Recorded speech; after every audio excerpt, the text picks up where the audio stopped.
एक चीज़ होती है फाइंडिंग अ नीश क्लाइंट। जब अमित अग्रवाल एक प्लास्टिक की स्ट्रिप को उठाता है उसे प्लास्टिक की स्ट्रिप नजर नहीं आती है, ये ओरिजिनल है। अगर किसी ने कुछ लाख रुपए देकर एक राहुल मिश्रा का लहंगा खरीदा है, उनको हर दिन, हर हफ्ते, हर महीने, हर साल उस लहंगे में कुछ ना कुछ दिखेगा, कुछ डिस्कवरी होगी, कुछ जॉय मिलेगा। जब आप प्रिटेंड करना नहीं चाहोगे तब आप दूसरों की ज़्यादा सुनोगे, और वो आपके काम में एक्चुअली बहुत बड़ी पावर है, सुपर पावर है। के अंदर इन्वेस्टमेंट मैंने कर दी, तो कोई तो तरीका होगा जिससे मुझे थोड़ा सा मैं क्रिएटिव साइड से हूँ, लेकिन मुझे ये पता है कि एक क्रिएटिव कैंपेन अच्छी रिटर्न तब दिखाता है जब वो कॉन्वर्जेशंस चालू करता है। ये कि लोगों को जैसे ही वो चीज़ दिखाई दे उनके दिमाग में वो आए। जैसे हाथ फैलाते तो रहते शाहरुख खान है। राहुल मिश्रा की गारमेंट्स पे आपने मोटिव्स देखे होंगे। मोटिव्स उन्होंने कैसे बनाए? अपने एम्ब्रॉयडर्स का पिक्चर लेकर, एम्ब्रॉयडर्स का एम्ब्रॉयडरी में एक एम्ब्रॉयडर बैठ के एम्ब्रॉयडरी कर रहा है। वो इंसेप्शन हो गया।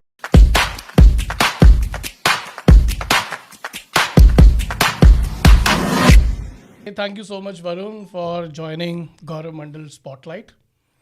Varun, I was really interested in doing this podcast. उसके कुछ रीज़न है। पहला कि आपका जो इतना वर्सेटाइल एक्सपीरियंस है और being a fashion writer, Indian magazine, international magazine, इन सब जगह पर आपने फ़ैशन के बारे में लिखा है। फ़ैशन डिज़ाइनर्स के साथ आप स्टाइलिंग करते हैं, उनकी क्रिएटिव डायरेक्शन करते हैं, और उसके अलावा there are lot of things, आप खाना बनाते हैं, इतनी सारी चीज़ें आप एक साथ करते हैं। And then such a illustrious portfolio that you have, that I wanted to really understand कि ये क्रिएटिव डायरेक्शन क्या है, और किसी भी एक ब्रांड के लिए वो कौन सी चीज़ें हैं जो ज़रूरी होती है, जिसके बगैर एक ब्रांड एक लंबी रेस में भाग नहीं सकता या बच नहीं सकता। तो मेरा पहला क्वेश्चन ये है आपसे कि ये क्रिएटिव डायरेक्टर होता क्या है? ये काफ़ी हैवी सवाल आपने पहले रख दिया। आई थॉट कि हम पहले बोलेंगे कुछ आसान मुद्दे उठाएंगे। आपने भारी मुद्दा पहले उठा दिया। क्रिएटिव डायरेक्शन काफ़ी स्ट्रेट फॉरवर्ड और सिंपल थिंग है एक्चुअली। जो हमारे दिमाग में हुआ होता है क्रिएटिव डायरेक्शन का, वो क्रिएटिव डायरेक्शन के प्रोसेस को लेकर आता है। क्रिएटिव डायरेक्शन जो कहा गया है वही है एक्चुअली, जो शब्द है वही है, direction which is creative, right? तो मतलब एक ब्रांड है, अब उसके आप स्टोरी टेलिंग कैसे करेंगे, चाहे सोशल मीडिया पे हो, चाहे कैंपेन्स में हो, शूट्स में हो, चाहे प्रेस में जो प्रेस रिलीजेस जाते हैं, जो इन्फॉर्मेशन डिसेमिनेट होती है with other partners on internet, online, everything. तो creative direction एक जरिया है जिसके through the story of your brand and your creativity is told to your base basically, to the people that you want to reach out to. Now those could be professionals, like let's say people who may stock your products at their stores, or of course the buyers directly, right? Like your customers directly. तो creative direction एक जरिया है, ठीक है, जिससे आप अपनी कहानी अच्छे से बता सकते हैं लोगों को। That's it. ठीक है, तो ये समझ आ गया कि ये जो प्रोसेस है या जरिया है, इसके थ्रू एक ब्रांड अपनी ब्रांड स्टोरी लोगों तक, जितने भी टच पॉइंट्स हैं वहाँ पर लोगों तक पहुँचाता है कोहेसिवली। तो इसमें जब क्रिएटिव डायरेक्टर होता है उसका काम क्या रहेगा? मतलब आपके साथ कभी ऐसा हुआ है कि आप कहीं गए हो और आप किसी से, कोई स्ट्रेंजर है, जैसे आप कहीं किसी पार्टी में गए, करेक्ट, आपको कोई स्ट्रेंजर मिल गया और आपने उस शाम को, उस 2-2.5 घंटे में उस स्ट्रेंजर से अपनी मतलब गहरी बातें कर डाली, और उसके बाद घर आए और कहा यार क्या सही बंदा मिला था। हाँ। और फिर घर आए और उसके बाद शायद आप कभी दोबारा ना मिलें। करेक्ट। होता क्या है, the creative director goes in, creative director जब एक ब्रांड के साथ काम करते हैं तो वो एक आउटसाइड पर्सपेक्टिव लेकर आते हैं जी। वो आपके प्रोसेस के साथ इतने ज़्यादा नहीं जुड़े हुए कि उन्हें, उनके लिए हर एक पिरोया हुआ धागा बहुत इम्पॉर्टेंट हो। इसी से क्रिएटिव डायरेक्टर्स की ज़रूरत पैदा होती है। ठीक है, क्योंकि डिज़ाइनर का काम है, हम भूल चुके हैं कि डिज़ाइनर का काम डिज़ाइन करना है, डिज़ाइनर का काम इंस्टाग्राम पे सैवी होना नहीं है, करेक्ट, डिज़ाइनर का काम रिटेल में अमेजिंग होना नहीं है, करेक्ट, डिज़ाइनर का काम है डिज़ाइन करना। ये हम भूल चुके हैं।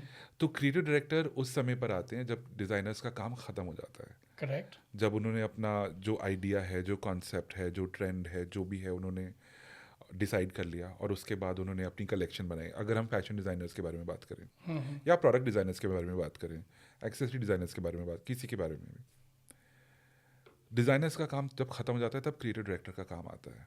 ठीक है, अब क्रिएटिव डायरेक्टर्स और डिज़ाइनर्स को एक साथ काम करने के अलग अलग तरीके हैं। कई डिज़ाइनर्स प्रेफर करते हैं कि क्रिएटिव डायरेक्टर उनके साथ डिज़ाइन प्रोसेस के शुरू होने के साथ ही उनके साथ जुड़ जाएं, ठीक है, ताकि क्रिएटिव डायरेक्टर को उनके काम की अहमियत, उनके कॉन्सेप्ट की अहमियत, उनके हार्डवर्क का डिटेल सब कुछ पता हो, ताकि जब क्रिएटिव डायरेक्टर अपना काम करे, how to present the collection और द प्रोडक्ट क्रिएटिवली, उनके दिमाग में ये सब नॉलेज हो, ठीक है, ताकि वो उस प्रोडक्ट को और उस काम को और उस आर्टिजनशिप को, उस हार्डवर्क को अच्छी तरह से डिपिक्ट कर सकें, ठीक है, राइट। बट ये एक सेट रूटीन नहीं है सबके साथ और होना भी नहीं चाहिए। जी, जैसे अगर एक स्टार्टअप डिज़ाइनर है, मे बी उनके पास बजट नहीं है कि वो शुरू से पहले दिन से क्रिएटिव डायरेक्टर के साथ काम करें, तो वो क्रिएटिव डायरेक्टर्स और स्टाइलिस्ट को बुलाते हैं जब कलेक्शन बन के रेडी हो जाती है और सिर्फ वो 2 दिन का शूट होना होता है। तो उसके अंदर क्रिएटिव डायरेक्टर आते हैं, आपकी बात जितनी गहराई तक हो सके उतनी गहराई तक समझेंगे एंड फिर अपना एक कॉन्सेप्ट प्रेजेंट करेंगे, जिससे जब आप अप्रूव करें उस हिसाब से वो शूट, वो कैंपेन होगा, वो कंटेंट क्रिएशन होगा, and that is the representation of your brand, जो कि हमारे जैसे लोग प्रेजेंट करके देते हैं, हमारे जैसे लोग प्लान करते हैं, हमारे जैसे लोग एग्जीक्यूट करते हैं। ठीक है। सो यहाँ पर कंफ्यूजन मुझे ये हो रही है कि जितने भी लग्जरी ब्रांड्स हैं वहाँ पर नए नए डिज़ाइनर्स, लेट्स से बैलेंसियागा में डीन नागसालिया को लिया है या वैलेंटिनो ने एलेजेंड्रो मिकेली को लिया है, तो ये इनको एज अ क्रिएटिव डायरेक्टर लेते हैं या आर्टिस्ट, मतलब कैसे अपॉइंट करते हैं इन बड़े डिज़ाइनर्स को, जो बड़े ब्रांड्स? सो 2 किस्म के क्रिएटिव डायरेक्टर हैं। एक तो जो ब्रांड के लिए डिज़ाइनिंग करते हैं, जी, तो उनको डिज़ाइनर्स में रखा जाएगा एज ए कैटेगरी, ठीक है, right. They are a designer and they are the creative head of XYZ labels, ठीक है, right? हाँ, So they could be called creative directors. These are designations. समझ गया। मैं अपने आप को क्रिएटिव डायरेक्टर किसी भी ब्रांड के लिए एज अ सर्विस ऑफर करता हूँ, राइट। तो मैं उनके स्टूडियो में जाके, उनकी फैक्ट्री में जाके कपड़े नहीं बना रहा हूँ, हाँ, ठीक है, वो उनका काम है क्योंकि वो डिज़ाइनर हैं। ठीक है, मेरा काम है उनकी विजन को क्रिएटिवली रिप्रेजेंट करना through campaigns, shoots, content. Got that. So कहीं पर हम ये बोल सकते हैं कि जो क्रिएटिव डायरेक्टर है वो ब्रांड एस्थेटिक्स पे वर्क करते हैं और जो डिज़ाइन हेड्स हैं वो प्रोडक्ट के एस्थेटिक्स के ऊपर वर्क करते हैं। Exactly, yeah. ठीक है, Yeah. तो a creative director is responsible for the brand aesthetics Yes.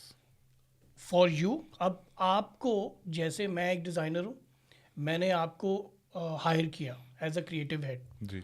तो मेरे को आपकी कैसे वो सर्विस मिलने वाली है? मतलब how are you going to work with me? I am a 15-year-old brand जो women's wear, casual women's wear category बनाता है, ठीक है, and I am a premium market brand. Right. अब मैंने आपको हायर किया, तो अब आप मुझे किस तरह से काम होगा आपके और मेरे बीच में? अगर आपकी हिस्ट्री 15 साल की है पहले, तो वो इट्स अ हेल्दी हिस्ट्री। सबसे पहले मेरे को थोड़ा टाइम लगेगा आपकी हिस्ट्री स्टडी करने के लिए, क्योंकि आपने मुझे बुलाया है 15 साल के बाद। अगर मैं पहले दिन आकर कोई भी क्रिएटिव आइडिया आपको दे दूं, उसका कोई वैल्यू नहीं होगा।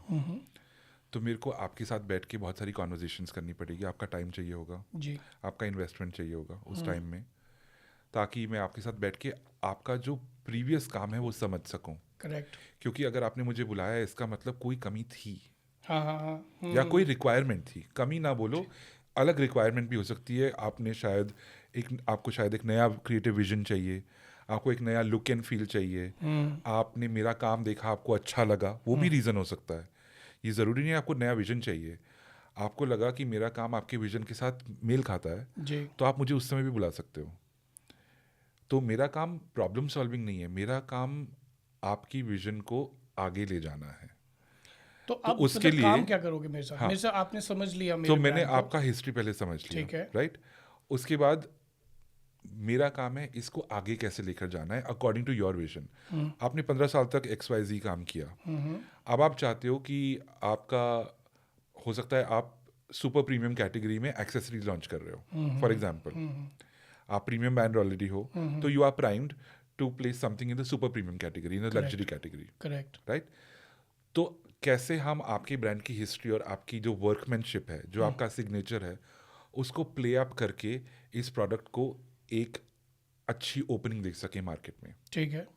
तो that is my job to ideate that. उसका आइडिया कैसे बनाना है, उसका कॉन्सेप्ट कैसे बनाना है, उसके प्लेयर्स कौन कौन होंगे, राइट?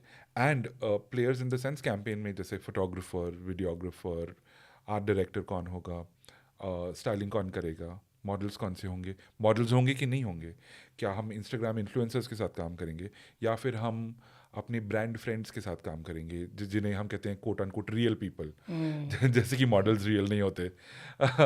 तो all of these things are part of your strategy decisions ठीक है। For this project. ठीक है। इस प्रोजेक्ट में जो भी आप ये डिसीजन लोगे, ये आपकी स्ट्रैटेजी के तहत आएगा, ठीक है। के अंडर आएगा। तो जब ये डिसीजंस ले लिए जाएंगे, फिर हम प्लान करेंगे इन डिसीजंस के साथ आगे कैसे बढ़ना है। तो हम एक कैंपेन करना चाहते हैं इस नई प्रोडक्ट लाइन के लिए, एक्सेसरीज है, सुपर प्रीमियम लग्जरी है, तो लोकेशन कौन सी होगी, राइट? कॉन्सेप्ट क्या होगा, क्या हम कुछ सेट क्रिएट कर रहे हैं, या हम नेचर में शूट कर रहे हैं, या हम रात में शूट कर रहे हैं, या हम स्ट्रीट्स पे शूट कर रहे हैं, उसकी परमिशंस कहाँ से मिलनी है, जो लीगल परमिशंस हैं, प्रोडक्शन कौन कर रहा है, कितनी टीम ज़रूरत होगी, टीम को खाना कौन खिलाएगा, सारी अच्छा, वो डिटेल्स। पूरा एग्जीक्यूशन जो जी। है, डिटेल टू Yes. एग्जीक्यूशन, जी, वो आपकी डायरेक्शन में होगा। यस, ओके, तो आप मुझे एक बजट देंगे। जी।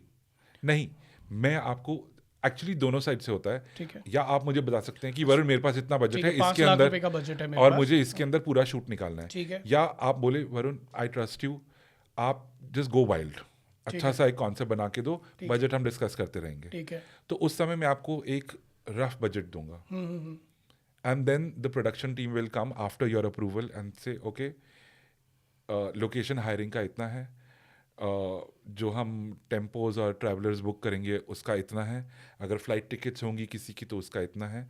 आपको पूरा एक बजट दिया जाएगा। ठीक है। आपके अप्रूवल के बाद ही काम शुरू होगा। ठीक है।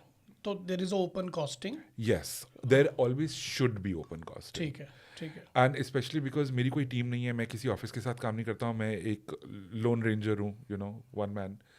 तो मैं हमेशा ट्रांसपेरेंटली काम करता हूँ। मैं सिर्फ एक इनवॉइस भेजता हूँ विद GST, जो मेरा इनवॉइस है। जी। बाकी सारे टीम मेंबर्स अपने इनवॉइसेस ब्रांड्स के साथ डायरेक्टली शेयर करते हैं। अच्छा, जो आपकी हायरिंग फीस है, हाँ, वो इनवॉइस आप जो दे मेरी दोगे? प्रोजेक्ट फी है, जो प्रोजेक्ट फी है। जी। Okay, got that. मैं सिर्फ एक, अब कई क्रिएटिव डायरेक्टर्स और स्टाइलिस्ट ऐसे हैं जो offer that service as well, कि हम आप हमें एक लमसम दे दीजिए, हम सारी टीम्स को पे कर देंगे, and that's good, they can manage that because ठीक दे है। हैव दैट कैपेसिटी ठीक है। And they have that expertise. For me, I prefer to keep things very, very, very transparent and very direct, ठीक है। because I don't have the time or the band as a single person working as a freelancer and a consultant. I don't have the bandwidth to manage payments for other people. I don't. ठीक है। So I don't take it on. It's that simple.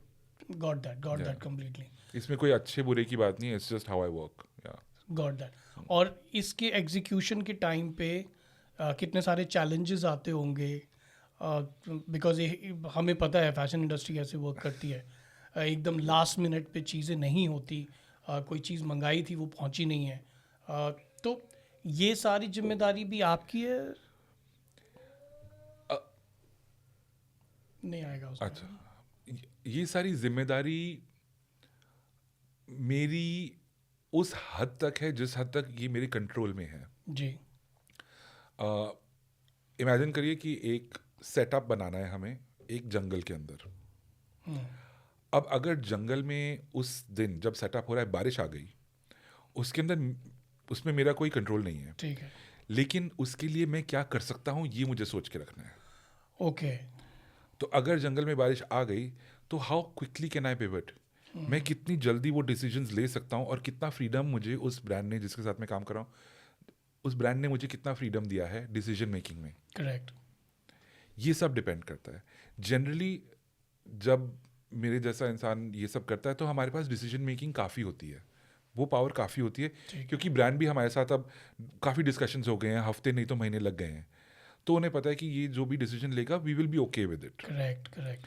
क्योंकि ये decision तब तक नहीं लेगा जब तक कोई बुरी चीज़ ना हो रही हो सेट पे, या कोई एक्चुअल रियल प्रॉब्लम ना हो। करेक्ट। मैं मनगढ़ंत डिसीजन नहीं लूँगा, मैं फालतू की डिसीजन नहीं लूँगा, बट वो कॉन्फिडेंस मुझे उन्हें देना है। Correct correct. तो उसकी स्टार्टिंग तब से होती है जब मैं मूड बोर्ड प्रिपेयर करता हूँ, सारे डिटेल्स उसके अंदर डाल के, तो उन्हें पता होता है कि वरुण ने सब कुछ टॉप टू बॉटम 100% सोच के ही हमें ये बताया है। करेक्ट। तो मैं बहुत डिटेल्स डालता हूँ। इनफैक्ट मैं, अगर मुझे एक हवेली में एक सुंदर सा घड़ा चाहिए जिसके अंदर से एक गुलाब का फूल निकल रहा है, मैं वो भी लिस्ट में डालता हूँ, क्योंकि किसी ना किसी को प्रोडक्शन टीम में से जाकर वो घड़ा खरीदना होगा, कुम्हार के पास जाकर, और उसलिए भी वो कुम्हार के पास जाकर 50 घड़े के पिक्चर्स मुझे व्हाट्सएप पे भेजेगा। जब तक मैं वो घड़ा अप्रूव नहीं करूँगा वो घड़ा सेट पे नहीं आएगा। ओके। अगर अच्छा, मैं चाहता उतना हूँ, डिटेल में, ओके। अगर मैं चाहता हूँ कि एक सुंदर सी मॉडल लहंगा पहन के एक सुंदर शेज लॉन्च पे बैठी हुई है, तो वो शेज लॉन्च का शेप, कलर, फैब्रिक सब मैं डिसाइड करूँगा, और तभी वो सोफ़ा उस सेट पे रखा जाएगा। उस सोफ़े के नीचे कारपेट है, उस सोफ़े के नीचे बैकड्रॉप का पेपर है, उस सोफ़े के नीचे क्या हमने घास उगाई है, सब कुछ मुझे डिसाइड करना है। ओके।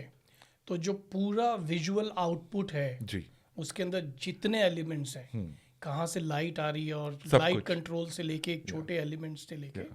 सब कुछ आप डिसाइड करोगे। हाँ। फिर उसको एग्जीक्यूशन में डाला जाएगा एक पिक्चर। मैं आपको एक इंटरेस्टिंग स्टोरी बताता हूँ। जनरली अगर मैं किसी डिज़ाइनर के साथ पहली बारी काम कर रहा हूँ, तो मैं भी प्रेफर करता हूँ और वो भी प्रेफर करते हैं कि वो सेट पर हो मेरे साथ, ताकि वो देख सकें रियल टाइम में क्या हो रहा है और अपना फीडबैक दे सकें। अगर कुछ चेंज करना है हम चेंज कर सकते हैं। करेक्ट। 2-3 साल पहले मैं शांतनु निखिल के साथ काम कर रहा था और मैं सारे उनके शूट्स डायरेक्ट करता था। तो 1-1.5 साल हो गया, फिर तब तक मतलब उन्होंने शूट्स पे आना छोड़ दिया था, क्योंकि उनकी टीम के साथ में हमारा एक तालमेल बैठ गया था। उन्हें पता था वरुण ऐसे काम करेगा and we will be fine with it. वो वाइब मैच होगी। वाइब मैच हो गई थी, बिल्कुल जैसे आपने बोला। तो एक शूट हुआ जब आई थिंक शांतनु या निखिल ट्रैवल कर रहे थे, तो ऑब्वियसली मैं और उनकी टीम अपने व्हाट्सएप ग्रुप पे भेज रहे थे पिक्चर्स, ऐसे कैमरा का जो व्यू फाइंडर है उसमें से क्लिक करके व्हाट्सएप पे भेज रहे थे कि ऐसा पोज है, ऐसा लाइटिंग हो रहा है, आप देखते रहिए, आप अपना काम कीजिए, जब भी आप फीडबैक दे सकते हैं दे दीजिएगा। हमने 1-2 शॉट्स करे, निखिल को भेजा, and for some reason Nikhil को फील नहीं आई, ठीक है। Which is absolutely fine. I mean उसमें कोई बुरी बात नहीं है, कभी पसंद आता है कभी नहीं आता, दिस इज़ लाइफ, ये क्रिएटिव वर्क है। करेक्ट। ये रेसिपी नहीं है कि नमक ज़्यादा डालो तो नमक ज़्यादा हो जाएगा और मिर्ची डालो तो मिर्ची हो जाएगी। ये एक क्रिएटिव काम है। तो अब because he is not in town and वो ज़्यादा बात नहीं कर सकते, उन्होंने बोला वरुण ये मेरे को बड़ा मज़ा नहीं आ रहा, कुछ और कर सकते हैं। ठीक है। मैं बोला मेरे को 10 मिनट दीजिए, मैं आपको एक टेस्ट का शॉट करके भेजूंगा, फिर आप देखना। हाँ और फिर हमने 10 मिनट 15 मिनट बाद एक टेस्ट शॉट करके भेजा, हाँ। And he loved it. Okay. And he said हाँ ये जो आप टेक्निक कर रहे हो। और मैंने क्या किया, बहुत सिंपल चीज़, पहले मॉडल पे पोज कर रहे हैं और फिर फोटो खींच रही है ना, मैंने Hormis, I was shooting with the very good photographer Hormis Antony Tharakan, and I said Hormis can we do some shots with some motion blur in it. तो हमने लाइटिंग, सेट, क्लोथ, स्टाइलिंग सब सेम रखा, बट एक चीज़ करी कि हमने मॉडल्स को बोला कि जस्ट बी स्पॉन्टेनियस, ठीक है। एंड कैमरा अपने आप क्लिक करता रहेगा, थोड़ा ब्लर आया तो that's what we want. And फिर वो जो 2-3 इमेजेस हमने भेजी, the designers loved it. Correct. तो ये एक because of the experience I have and the number of years of this experience that I have, मेरे इतना सालों का एक्सपीरियंस है, तो इसमें होता है क्या है कि जब कुछ वर्कआउट नहीं हो रहा होता, तब मैं अपना संयम नहीं खोता हूँ। ये बहुत इंपॉर्टेंट चीज़ है, क्योंकि जो प्रॉब्लम बहुत बड़ी दिख रही है, शायद उसका जो सुलझाव है बहुत ही छोटा हो। अगर प्रॉब्लम बड़ी दिख रही है, इसका मतलब ये नहीं कि हमको उसकी तरफ तोपें दागनी है या बम फोड़ने हैं। अगर प्रॉब्लम बड़ी है तो हम एक छोटे उपाय के साथ भी उसका सोल्यूशन शुरू कर सकते हैं खोजना, और अगर वो सोल्यूशन वर्क कर रहा है तो बहुत अच्छी बात है। Correct, right? करेक्ट। तो और ये सिर्फ क्रिएटिव डायरेक्शन और शूट्स की बात नहीं है, ये एक्चुअली ज़िंदगी पर भी उतनी लागू होती है, बिल्कुल। क्योंकि सबके साथ क्या क्या होता है ज़िंदगी में, सबकी ज़िंदगी में कुछ ना कुछ होता रहता है। ये मैं अपने आप को हमेशा वो एग्जांपल देता रहता हूँ। जब मेरे को कुछ टेंशन होती है तो मैं अपने आप को अपना एग्जांपल देता हूँ कि सुनो, एक बार ऐसा हुआ था और फिर भी तुमने संभाल लिया था। सही है, वाह वाह। यू नो ये आपकी बात सही, जो संयम ना खोना। मैं मणि रत्नम का इंटरव्यू सुन रहा था, तो ही सेड कि उसने एक म्यूज़िक डायरेक्टर को बोला कि मेरे लिए म्यूज़िक बनाओ, और उन्होंने 7 महीने तक वो लगे हुए थे म्यूज़िक बनाने के लिए। And then when that director showcase composer, वो सिखाया जैसे ही मणि रत्नम जी को, तो वो कहते यार उतना मज़ा नहीं आ रहा। कहते कोई बात नहीं, मैं दोबारा जाके बना के लाता हूँ। फिर 3 दिन और लगाए उन्होंने, ही वॉज AR रहमान। या तो आई थिंक फीडबैक को इनकॉर्पोरेट करना और उस टाइम पे कूल ना खोला, अगर वो नहीं है तो आई थिंक क्रिएटिव डायरेक्शन भी नहीं कर पाओगे आप काफ़ी देर तक। बात ये होती है कि क्रिएटिव जो स्टाइलिस्ट और क्रिएटिव डायरेक्टर्स जो बेसिकली एक क्रिएटिव सर्विस प्रोवाइड कर रहे हैं, मुझे लगता है जिस दुनिया हम आज जी रहे हैं, हम अपनी आइडेंटिटी पे बहुत ज़्यादा प्रीमियम डालते हैं। तो कई क्रिएटिव डायरेक्टर्स को लगता है, या ऐसा हो चुका है बिकॉज ऑफ सोशल मीडिया या पीयर प्रेशर, कि वो अपनी आइडेंटिटी को आगे रखना चाहते हैं हमेशा, अच्छा, कि ये उनका स्टाइल है। कि ये मेरा स्टाइल है। अच्छा, अब एक क्रिएटिव प्रोजेक्ट में एक क्रिएटिव वॉइस होनी चाहिए, Correct. जनरली स्पीकिंग, यस, और जो दूसरी क्रिएटिव वॉइस है उस वॉइस को सपोर्ट करती है। It's like orchestra, it's like an opera. Correct. लेकिन जो गाना गा रहे हैं उसमें अगर आपको लफ्ज़ात अच्छे तरीके से समझने हैं तो एक वॉइस से आए तो ज़्यादा अच्छा रहेगा। करेक्ट। तो एंड उसमें भी अब मैंने देखा है अपने एग्जाम्पल से कि जब मैं डिज़ाइनर्स या कंपनीज के साथ या ब्रांड्स के साथ काम करता हूँ, तो मैं अपने आप को थोड़ा बैकग्राउंड में रखना पसंद करता हूँ ठीक है। क्रिएटिवली। मेरे को इससे सीखने को बहुत कुछ मिलता है, और मेरा ये बहुत मतलब गहराई से मानना है कि जब तक आप सीख रहे हो तब तक आप जिंदा हो। जिस दिन आप सीखना बंद कर दोगे उस दिन आप मर जाओगे। बिल्कुल। मौत आपको बाद में आती रहेगी, आपके बदन को, आपके देह को, आपके मन को, लेकिन सीखना जब आप बंद। तो इसीलिए मैं जब भी किसी के साथ काम करना शुरू करता हूँ, मेरा पहला इंस्टिंक्ट है कि मैं उनसे सीखूं, क्योंकि बात यह है कि उन्होंने कंपनी खड़ी करके रखी है, चाहे वो 1 साल पुरानी है, चाहे वो 15 साल पुरानी है, चाहे वो 50 साल पुरानी है। स्ट्रगल उन्होंने किया है। तो मुझे, जब तक मैं उनकी बात समझूंगा नहीं, मैं उनको बदले में बोलूंगा क्या? समझ गया। तब तक आप एलिजिबल ही नहीं है ना कुछ बोलने के लिए। मैं कुछ बोल भी दूंगा तो वो रेलेवेंट नहीं हाँ, होगा। रेलेवेंट नहीं होगा, बिल्कुल। एंड दूसरी बात, ये जो हम ऑब्सेस हो गए हैं नए चीज से, अब वो भी धीरे धीरे इरेलेवेंट बनता जा रहा है। आपको एक सिंपल चीज बताऊं, अगर आप, अब इंडिया में भी हैलोवीन अब फेस्टिवल शुरू हो गया है, बट सोशल मीडिया में हम देखते हैं हॉलीवुड सेलिब्रिटीज़ ने क्या क्या पहना। आप इस बारी के हॉलीवुड सेलिब्रिटीज़ के हैलोवीन कॉस्ट्यूम्स देखो, इतने सारे विंटेज कैरेक्टर्स हैं करेक्ट। जो लोगों ने इस्तेमाल करे, इतने सारे, और उन्हीं की इंडस्ट्री से हॉलीवुड पुरानी फिल्मों के कैरेक्टर्स, लोगों आज के हॉलीवुड सुपरस्टार्स वो पुरानी फिल्मों के कैरेक्टर्स की तरह अपना रूप बना रहे हैं, तरह ड्रेस हो रहे हैं करेक्ट। हैलोवीन के लिए। करेक्ट। इसका मतलब क्या है? क्या? इसका मतलब ये है कि उन पुरानी चीज़ों में कुछ वैल्यू थी जो पर्सनली इन लोगों के साथ रेजोनेट करती है।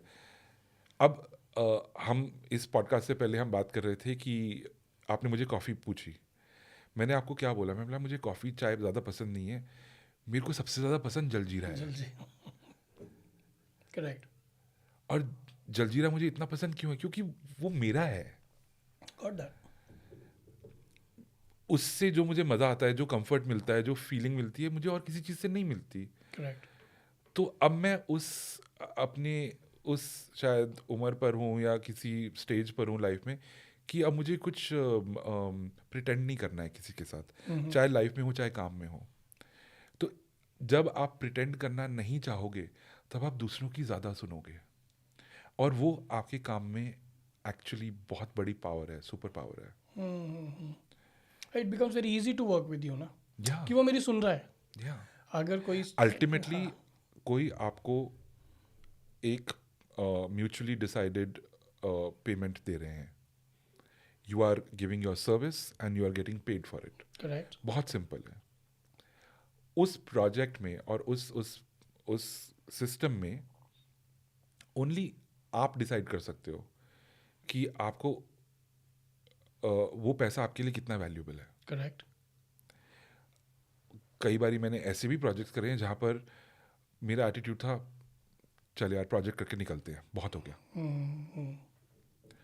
कई बार मैंने ऐसे प्रोजेक्ट उठाए हैं कि प्रोजेक्ट खत्म होने के बाद मुझे लगा यार ये लोग एक और प्रोजेक्ट देते हैं, बहुत मजा आया इनके साथ काम करने में। करेक्ट और अनसरप्राइजिंगली यही होता है, जब प्रोजेक्ट में काम करने में मजा आता है तो वो रिपीट क्लाइंट्स बन जाते हैं, ओके क्योंकि आप अपना 100% दे रहे हो, वो अपना 100% दे रहे हैं। अगर वो खुश हैं, अगर आपका काम अच्छा है, तो आपको दोबारा वो बुलाएंगे, ज़रूर बुलाएंगे।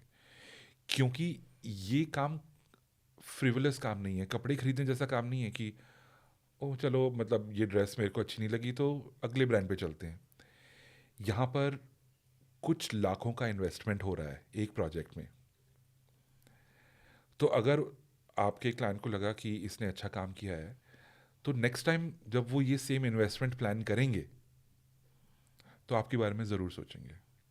Got that. अब मुझे एक बात बताइए, जैसे अभी आपने कहा कि लाखों का प्रोजेक्ट हो रहा है, तो ये जो लाखों लाखों का प्रोजेक्ट होता है, तो क्या इसका कोई आरओआई भी होता है जो कि दिखता है कि इतना रिटर्न ऑफ इन्वेस्टमेंट हुआ है? या ये क्वेश्चन बहुत इंटरेस्टिंग और बहुत इम्पॉर्टेंट है। आरओआई जो टर्म है बहुत प्रचलन में आ गई है, बहुत ट्रेंडी हो गई है, क्योंकि सबने नया सीख लिया है, वो नई नई ज़ुबान पे चढ़ी है ना अभी, तो उसका चस्का ज़्यादा है। स्पेशली कॉर्पोरेट स्पीक बहुत पॉपुलर हो गया है इंडिया में। तो आरओआई का मतलब डायरेक्टली होता है रिटर्न ऑन इन्वेस्टमेंट। जो आपने निवेश किया उसका आपको क्या फ़ायदा मिल रहा है, ख़त्म। एक creative campaign, shoot, content creation में जो आप इन्वेस्टमेंट कर रहे हो उसका रिटर्न देखना बहुत डायरेक्ट नहीं है।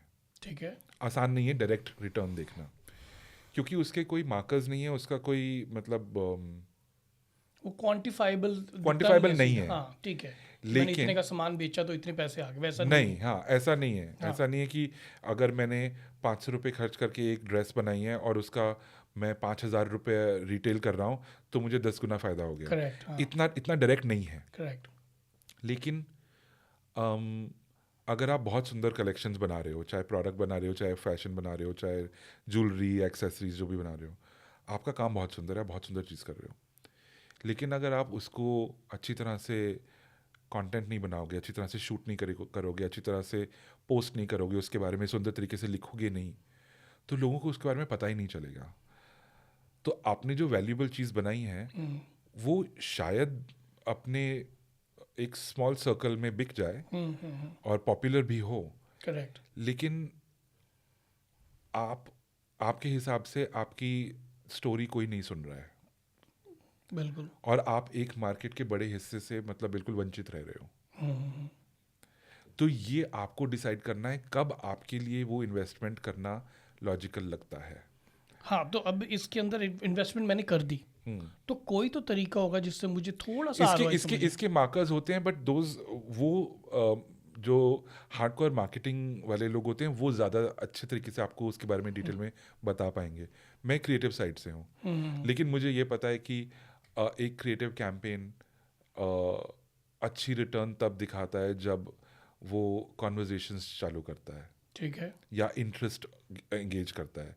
इंटरेस्ट एंगेज करना मतलब अब हम उसके मार्कर्स देखते हैं स्पेशली फेसबुक और इंस्टाग्राम पे, likes, comments, shares, and then of course the tapping on the link and visiting your website, correct. Discoverability, आपकी स्टोरीज पे कितना ट्रैफिक आ रहा है. तो because social media places like Facebook and Instagram etc have made this data very easily available to normal people. तो हम सब लोग को लगता है हम बहुत एंगेजमेंट में स्पेशलिस्ट हो गए हैं. लेकिन इसके अंदर भी एक ट्विस्ट है. To give you an example, big designers like Manish Malhotra, Sabyasachi, Rohit Bal, all these big designers, Tarun Tahiliani, they have millions of followers on Instagram. Millions. क्या आप 2 मिनट बैठकर सोचो, क्या आप ये बिलीव कर सकते हो कि वो सारे मिलियंस ऑफ फॉलोअर्स उनको अफोर्ड कर सकते हैं, उनके डिज़ाइंस को अफोर्ड कर सकते हैं? नहीं. तो अगर जो मिलियंस ऑफ पीपल उनको अफोर्ड नहीं कर सकते, लेकिन मिलियंस ऑफ पीपल उनके कंटेंट को लाइक कर रहे हैं, इसका एक्चुअल ऑन ग्राउंड ट्रांसलेशन क्या है? आई थिंक कुछ भी नहीं है. एक बहुत बड़ी कम्युनिटी बनी हुई है आपकी. कम्युनिटी बनी हुई है, हाँ. लेकिन वो कम्युनिटी है. हाँ, पर कोई उसका ट्रांसलेशन नहीं है. बिल्कुल. हाँ. उसका मॉनिटरी फाइनेंशियल कोई ट्रांजैक्शन नहीं है. बिल्कुल. राइट.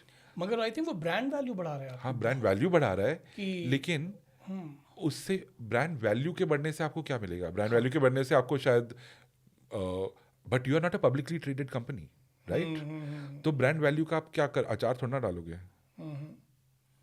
नहीं, आई मीन ब्रांड वैल्यू की वजह से I think you can charge a premium. You can keep, but they already charge a premium. और जो उनके कस्टमर्स हैं उनको पता है कि ये प्रीमियम प्राइस प्रोडक्ट्स हैं, डिजाइन्स हैं, वो उनसे इनकार नहीं कर रहे हैं. तो ये एक कनंड्रम बन जाता है कि फिर आप जो क्रिएटिव काम कर रहे हो, क्रिएटिव कैंपेन प्लान कर रहे हो, शूट्स कर रहे हो, कंटेंट क्रिएट कर रहे हो, वो आप एक्चुअली किसके लिए कर रहे हो? हाँ, किसके लिए? तो ये क्वेश्चन मैं और डिजाइनर्स बैठ के बहुत डिस्कस करते हैं. अच्छा, पर आंसर क्या है? इसका आंसर केस बाय केस होता है. इसका कोई मतलब जनरल इनसाइट क्या आपको? नहीं.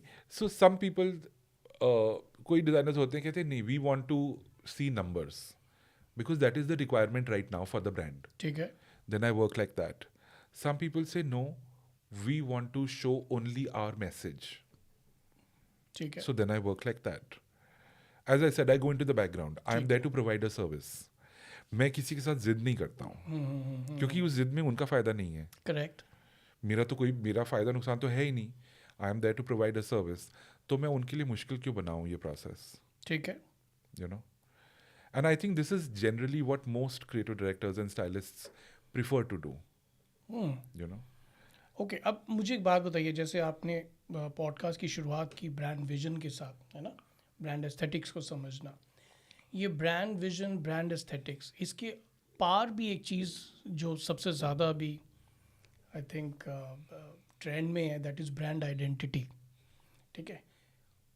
According to you, what is brand identity?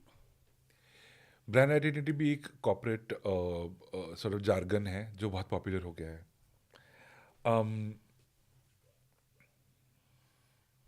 जब हम लोग बच्चे थे तब हम अगर मार्केट में जाते थे ऐसे दिवाली के टाइम पे या व्हाटएवर, तो हमें पता था हम वो एक दुकान में जाएंगे जहाँ पर अंकल हमें बचपन से हमारा निकर पैंट शर्ट ये सब हमको बेचते आ रहे हैं, और उन्हें पहले से ही पता होगा कि ये बच्चा आएगा अपनी मम्मी और पापा के साथ और इन तीनों को मुझे ये देना है क्योंकि इनका बजट इतना होता है और इनका स्टाइल ये है. स्टाइल एज इन इनको ये पसंद है, किसी को ब्राइट कलर पसंद है, किसी को फ्लावर प्रिंट पसंद है, जो भी है. उस बंदे की ब्रांड आइडेंटिटी क्या है? उस बंदे की ब्रांड आइडेंटिटी ये है कि उसे अपने कस्टमर्स का सब कुछ पता है. राइट. हमारे लिए उस बंदे की ब्रांड आइडेंटिटी क्या है? हमारे लिए उस बंदे की ब्रांड आइडेंटिटी है ईज ऑफ शॉपिंग. ठीक है. So can we stop for 2 minutes? I think my phone was ringing. Sorry. चलने दे, हम वहाँ लिख लो, टाइम लिख लो. It's fine. तो ब्रांड आइडेंटिटी एक कॉम्पोजिट आइडेंटिटी होती है. हो क्या गया है, बिकॉज कॉर्पोरेटाइजेशन अभी इतनी बढ़ गई है, और एटलीस्ट कॉर्पोरेट थॉट प्रोसेस इतना बढ़ गया है, इवन इन स्टार्टअप्स और स्मॉल ब्रांड्स, कि we think we can not move ahead without making a brand identity document. Black and white में होना चाहिए, सब कुछ लिखा होना चाहिए. और ब्रांड आइडेंटिटी से सब कुछ डिराइव होता है. आपका लैंग्वेज क्या होगा, आप किससे बात कर रहे हो, whom are you targeting through your words and videos and actions. Correct. आप किस किस्म के लोकेशंस सेलेक्ट करोगे अगले आने वाले 3-4 सालों के लिए, ताकि आपकी आइडेंटिटी स्ट्रांग बने. कई लोग कहते हैं हाँ हम तो रूरल लैंडस्केप में शूट करेंगे, कई कहते हैं नहीं हम तो बिल्कुल मतलब हिस्टोरिकल लोकेशंस में जाकर शूट करेंगे. Those are all choices.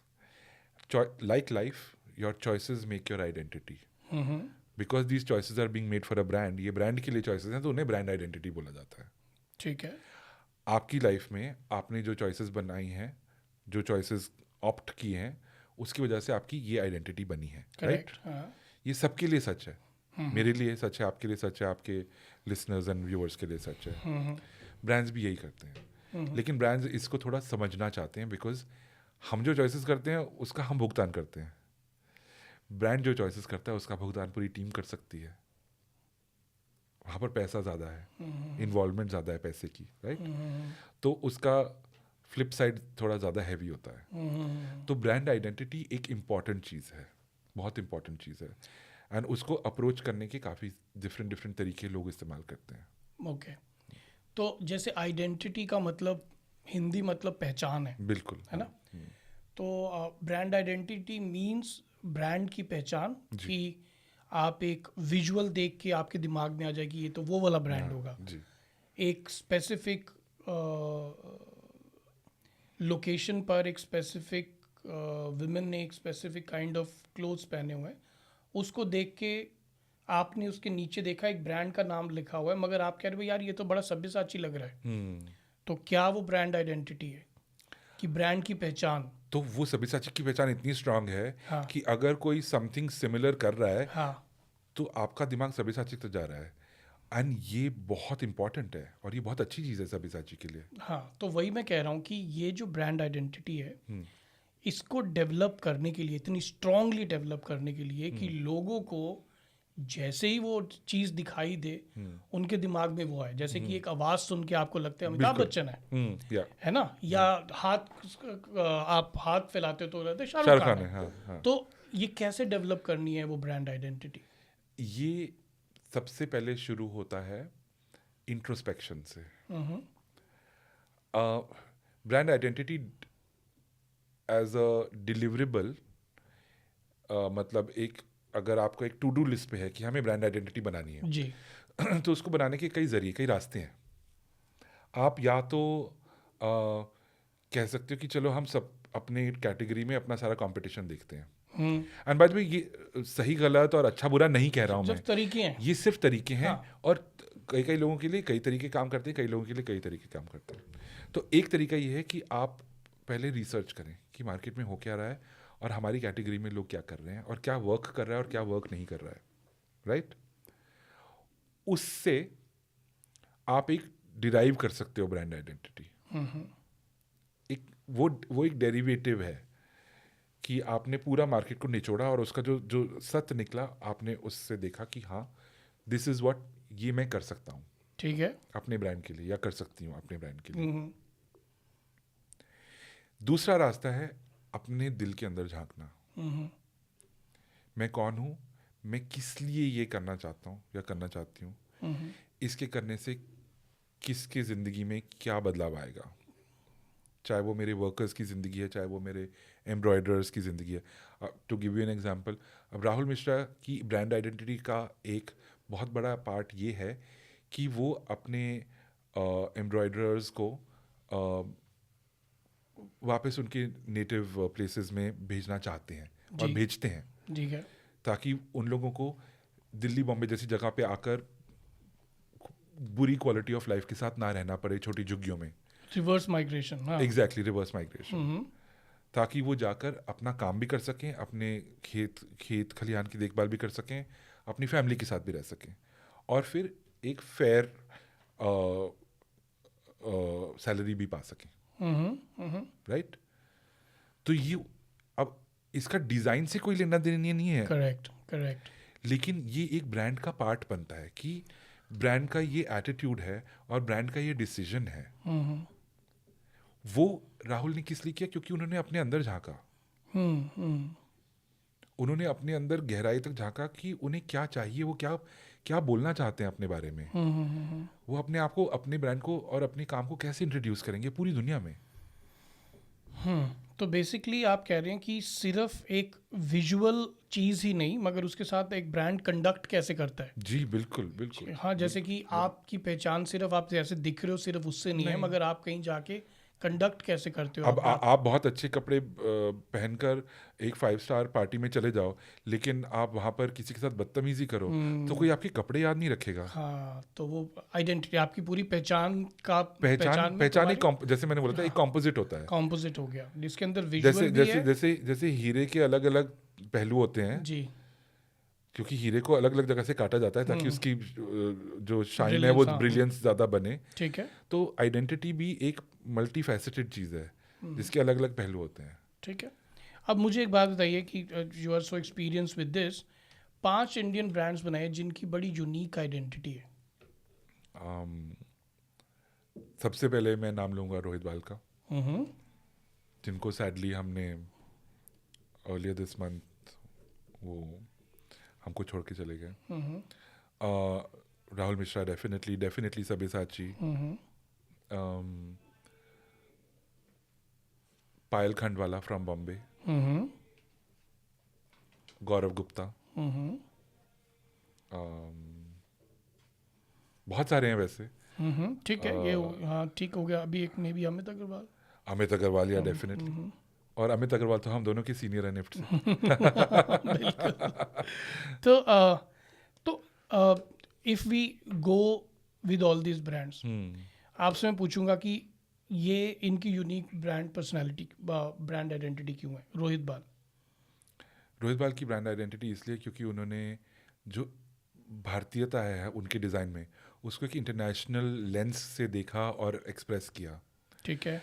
उन्होंने कश्मीर की एम्ब्रॉयडरीज ली, कश्मीर के फ्लावर्स को लिया और इतने रोमांटिक वे में, इतने खूबसूरत तरीके में सेलिब्रेट किया कि अगर आप एक रोहित बाल का कुर्ता या एक क्रिंकल वाली ड्रेस पहनकर पेरिस में भी निकल जाओ तो लोग खड़े होकर आपके सामने तालियां बजाएंगे।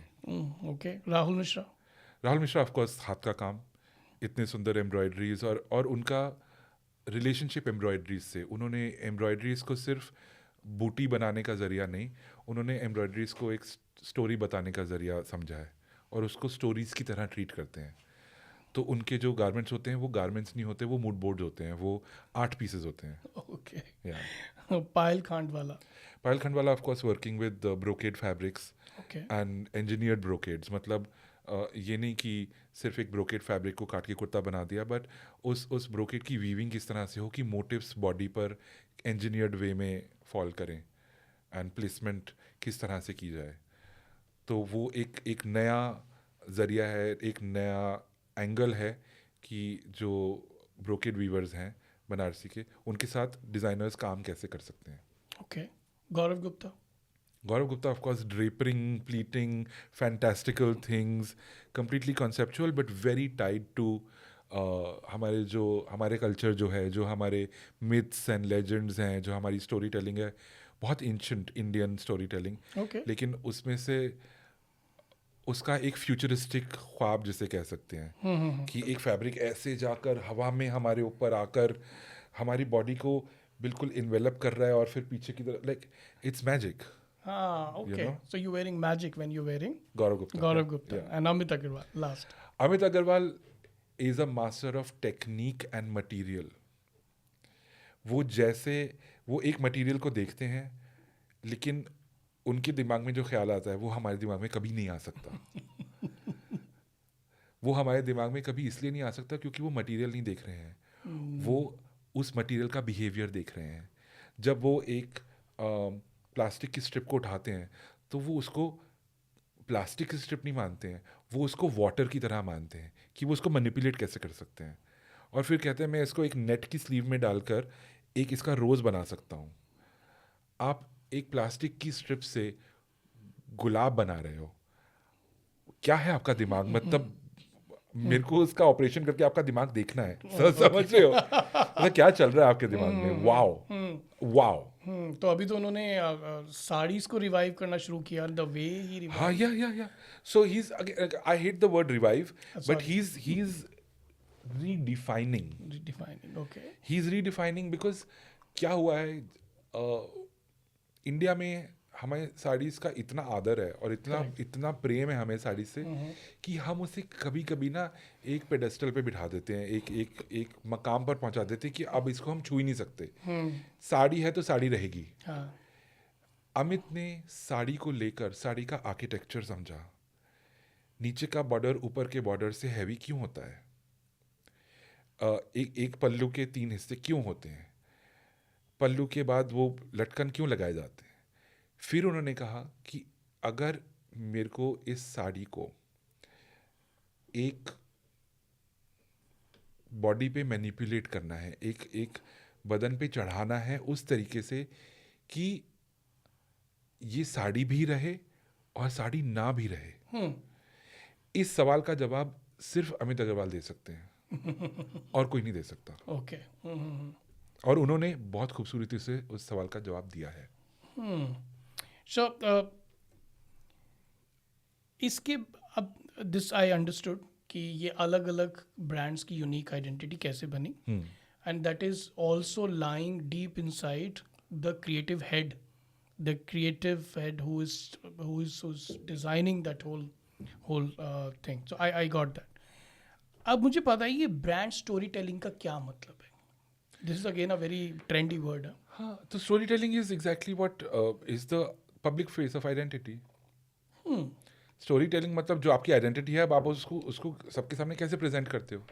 अब मेरी आइडेंटिटी क्या है, मेरी आइडेंटिटी ये है कि मेरा नाम वरुण राणा है, मैं इतने 20 साल से फैशन इंडस्ट्री में काम करता हूँ, मुझे खाना बनाना पसंद है, मैं सितार बजाता हूँ, मैं किताबें पढ़ना मुझे बहुत पसंद है, ब्ला ब्ला ब्ला 5000 चीज़ें और हैं मेरी आइडेंटिटी का हिस्सा हैं। करेक्ट.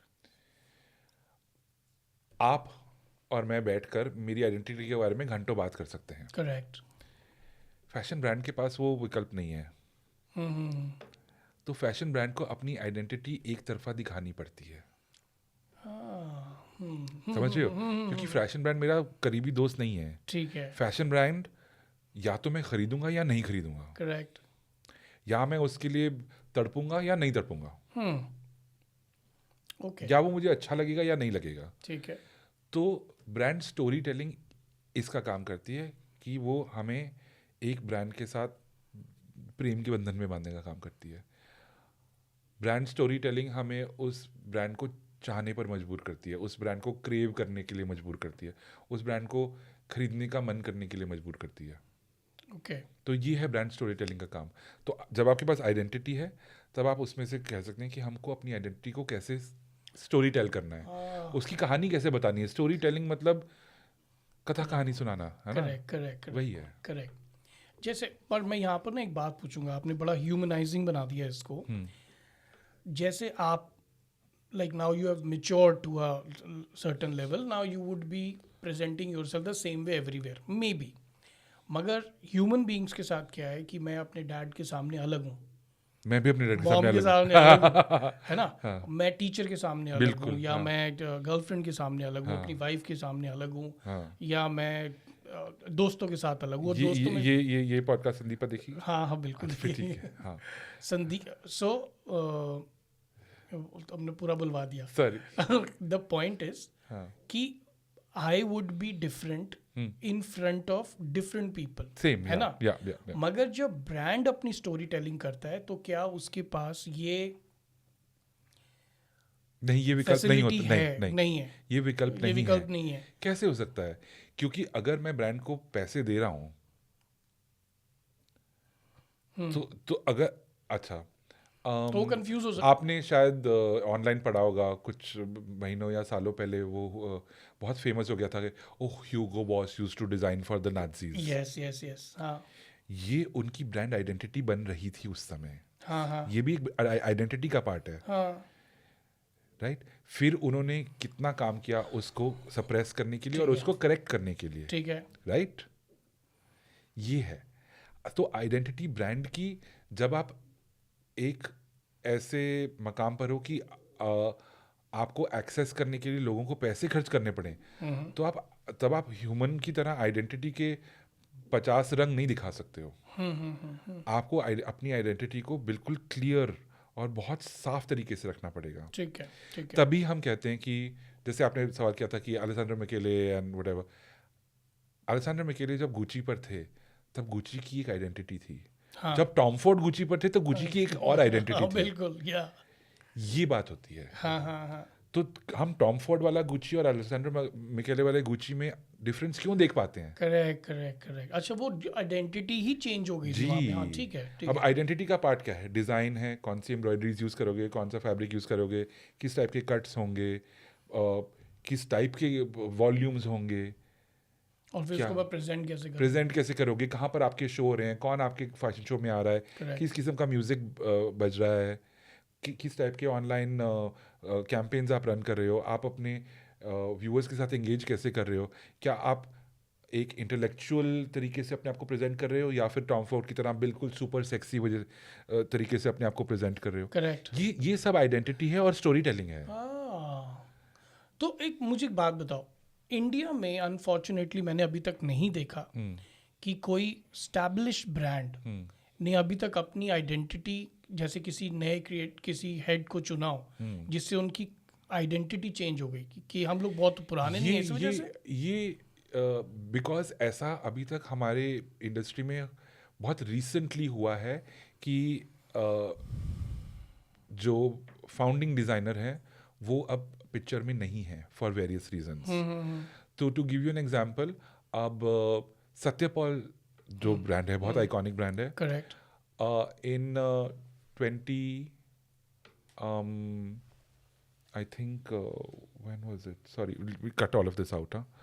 My सब काट देना। नहीं नहीं, वो पॉडकास्ट में नहीं करता। अच्छा, पॉडकास्ट में नहीं करता। सॉरी। अच्छा, तो सत्यपाल का नहीं बट दैट्स फाइन, रख लो, लाइफ है। मैं भी सब कुछ, मैं मतलब साबू थोड़ा ना सब कुछ, नहीं साबू को भी सब कुछ याद नहीं रहता था। एनीवे, चाचा चौधरी, सॉरी, रेफरेंसिंग। तो 2012 में Masaba was the first external creative director of Satyapal. ठीक है। राइट? एक्सटर्नल मीन्स जो कि सत्यपाल की फैमिली में से नहीं है या टीम में से नहीं है। हाँ, राइट? हाँ. सो Masaba was a successful designer already, and then she was invited and I was part of the team at Genesis Luxury Okay. when Masaba came to Satyapal. Correct. ठीक है? उसके बाद वो आई थिंक 1-1.5 साल तक या 2 साल तक चला, and after that Satyapal was being designed by the team, and then the Reliance investment happened, and then Rajesh Pratap Singh became the head designer for Satyapal. ठीक है। अब as of July or August this year, Abraham and Thakur are the creative directors of Satyapal. ओह अच्छा, तो उनके product में तो बहुत फर्क आया। एक टाइम पे वो मसाबा, एक टाइम पे राजेश प्रताप सिंह, हाँ। और एक टाइम पे अब आई थिंक कुछ समय में, इन अ मंथ और 2, ANT. आई थिंक ANT का पहला कलेक्शन फॉर सत्यपाल रिलीज होगा, लॉन्च होगा। Okay okay. राइट? अच्छा, अब दूसरी जगह पर देखो, Wendell Rodricks label. Now Wendell Rodricks passed away I think in 2020। अब recently Amit Hansraj, who has the label Inca, he has been announced as the creative director of the Okay. Wendell Rodrigues label. So I know he is working on a collection and he's making beautiful things. And अब वो आएगा, and that will be Amit's vision of the great Wendell Rodricks, right? Got that. So मगर then, उनकी अपनी but वो vision भी उनकी आवाज में होगा, हाँ, उनकी आवाज में उनके सुर में होगा, हाँ। क्योंकि बहुत जरूरी है। समझ गया। अगर आपको वेंडल का लुक अलाइक चाहिए तो वेंडल की बहुत आर्काइव्स हैं, समझ आप दोबारा चीजें बना सकते हो, Correct. कलर चेंज कर दो, थोड़ा अच्छा। फिट चेंज कर दो, स्कर्ट को थोड़ा लंबा कर दो, वह तो वेंडल ही ना। हाँ। लेकिन ये चलता नहीं है। फैशन को क्रिएटिव इनपुट की जरूरत होती है, चेंज की जरूरत होती है। आपकी बात से मुझे पता क्या लग रहा है, जैसे कि कोई एक ओरिजिनल सॉन्ग है जिसको आप कवर कर रहे हैं अलग हाँ। अलग लोग। लेकिन अब पर जब आप कवर कर रहे हो, अगर आप किशोर दा का सॉन्ग कवर कर रहे हो, और बिल्कुल गुंजाइश ही नहीं है कि आपके मुंह में से किशोर दा की आवाज निकलेगी, नहीं निकलेगी ना। नहीं निकलेगी। हाँ हाँ, उसके अंदर कुछ अपना स्टाइल आएगा ही। आएगा ही। बिल्कुल। तो फिर उसका साज भी बदल सकते हो, बिल्कुल। उसका बीट भी बदल सकते हो, हाँ। उसका मिक्सिंग भी बदल सकते हो, क्यों नहीं Correct, बदलोगे? correct, क्योंकि कवर है ना। Correct correct. पर फिर भी वो सोल लेकिन ऑफ द सॉन्ग। जो सोल है और जो उसकी खूबसूरती है वो बनी रहेगी। Correct correct correct correct. यही बात है कि आजकल बॉलीवुड में ओरिजिनल गाने बनते हैं, लेकिन हमें वो जो पुराने गानों का नया वर्जन आता है, हम कितना पसंद करते हैं। क्यों? बिल्कुल बिल्कुल। क्योंकि हमारे इमोशंस उससे जुड़े हुए हैं पुराने गाने से।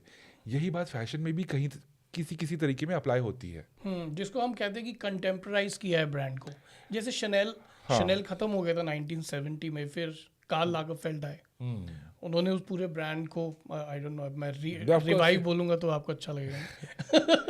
उन्होंने रीइग्नाइट किया, जो भी किया। हाँ, हाँ। लेकिन इंडिया की बात बोले तो इंडिया में ये एग्जांपल्स कम है अभी। हाँ, तो क्योंकि ब्रांड्स भी नए हैं ना हमारे पास, हाँ। उनके पास 100 साल पुराने अब ब्रांड्स हैं। रोहित बाल का देहांत हो चुका है। अब देखना ये है कि उनके ब्रांड के साथ आगे क्या होगा। You know, got that completely. So अब जब ब्रांड आइडेंटिटी किसी ने अपनी ब्रांड बुक बना ली है, डिफाइन कर ली है, आई थिंक वो इसलिए भी ब्रांड बुक बनाई जाती है ताकि सिर्फ एक के पास ही वो इन्फॉर्मेशन ना रहे, कोई भी उस आइडेंटिटी की बुक को पढ़ ले और उसको समझ आ जाए कि हाँ, हाँ। This is why we stand for, Yeah. What is our purpose, essence क्या है, this is who we are, है ना। ब्रांड एक बार ब्रांड आइडेंटिटी बन जाती है, तब जाके क्रिएटिव डायरेक्टर्स बहुत इंपॉर्टेंट हो जाते हैं कि उसको कम्युनिकेट कैसे करना है ना। या मगर आपने ना बहुत सारी चीज़ें ऐसी बताई वरुण कि मॉडल्स कौन से लेने हैं और लोकेशन कौन सी होनी है। मुझे लगता था कि ये सारा काम मार्केटिंग का है, कि जो मार्केटिंग डिपार्टमेंट होता है उनका। नहीं, ओके, तो ये कैसे एक्चुअली ओवरलैप क्या है? ओवरलैप ये है कि ज़रूरी होता है कि सारे डिपार्टमेंट्स को प्रोसेस में इन्वॉल्व करके आगे चला जाए। आप यूनिलैटरल डिसीजन नहीं ले सकते कि हमें यही करना है और बस, और बाकी सब बिल्कुल चुप रहेंगे, ऐसा नहीं है। करेक्ट। मार्केटिंग डिपार्टमेंट भी अपने डिपार्टमेंट में एक्सपर्ट्स हैं। ठीक है। उन्हें पता है मार्केट में क्या वर्क करेगा, क्या नहीं करेगा, तो उनका फीडबैक बहुत इंपॉर्टेंट होता है। तो जब हम मूड बोर्ड बना रहे हैं या प्रेजेंटेशन बना रहे हैं, तो मार्केटिंग वाले भी अपना पॉइंट्स लेकर आते हैं और आना भी चाहिए। ठीक है। इसमें कोई दो राय नहीं है। क्योंकि अल्टीमेटली मेरा काम तो क्रिएटिव है, मैं शूट और कैंपेन और वीडियो एंड कंटेंट बना कर दे दूंगा। लेकिन अगर मार्केटिंग वाले उसे अच्छी तरह से इस्तेमाल करके उसे मैक्सिमाइज ना कर पाए और अपनी सेल्स को बढ़ा ना पाए, तो अगली बारी मुझे वो प्रोजेक्ट नहीं देंगे। Correct correct. ये एक सिंपल बात है। ये क्वेश्चन बहुत इंपॉर्टेंट है मेरे क्लाइंट्स के लिए भी, फैशन क्लाइंट्स, कि जो ब्रांड आइडेंटिटी है ना, वो हर ब्रांड अलग अलग टच पॉइंट्स के थ्रू अपने कंज्यूमर के पास दिखता है। कंज्यूमर्स को, चाहे वो सोशल मीडिया हो, चाहे रिटेल स्टोर हो, चाहे वो किसी इन्फ्लुएंसर ने पहना हो, तो बहुत सारे टच पॉइंट्स होते हैं। और एक ब्रांड को एक सर्टन आइडेंटिटी को मेंटेन रखने के लिए इन सब जगह पर काम करना पड़ता है। मतलब how is it possible for a brand to create this cohesive brand identity across different touch points? पहली बात तो you have to decide your own touch points. ठीक है। अगर बिकॉज जितने ज़्यादा आपके टच पॉइंट्स होंगे उतनी ज़्यादा आपकी इन्वेस्टमेंट होगी। अगर आपके पास इन्वेस्टमेंट वेयरविदॉल नहीं है इस समय, अगर आप एक यंग ब्रांड हैं और आप बड़े बड़े इन्फ्लुएंसर्स के साथ कोलैबोरेशन नहीं कर सकते हैं, तो प्लीज़ मत कीजिए। ठीक है। मत कीजिए। ये एक क्रिएटिव डिसीजन मेकिंग प्रोसेस है. आप क्रिएटिव सॉल्यूशंस कर सकते हैं और ये एक क्रिएटिव डायरेक्टर का ओके रिस्पॉन्सिबिलिटी होती है. ओके मैं आपको एक अपने प्रीवियस काम में से एक एग्जांपल देने की कोशिश कर रहा हूँ. मैं सोच रहा हूँ जैसे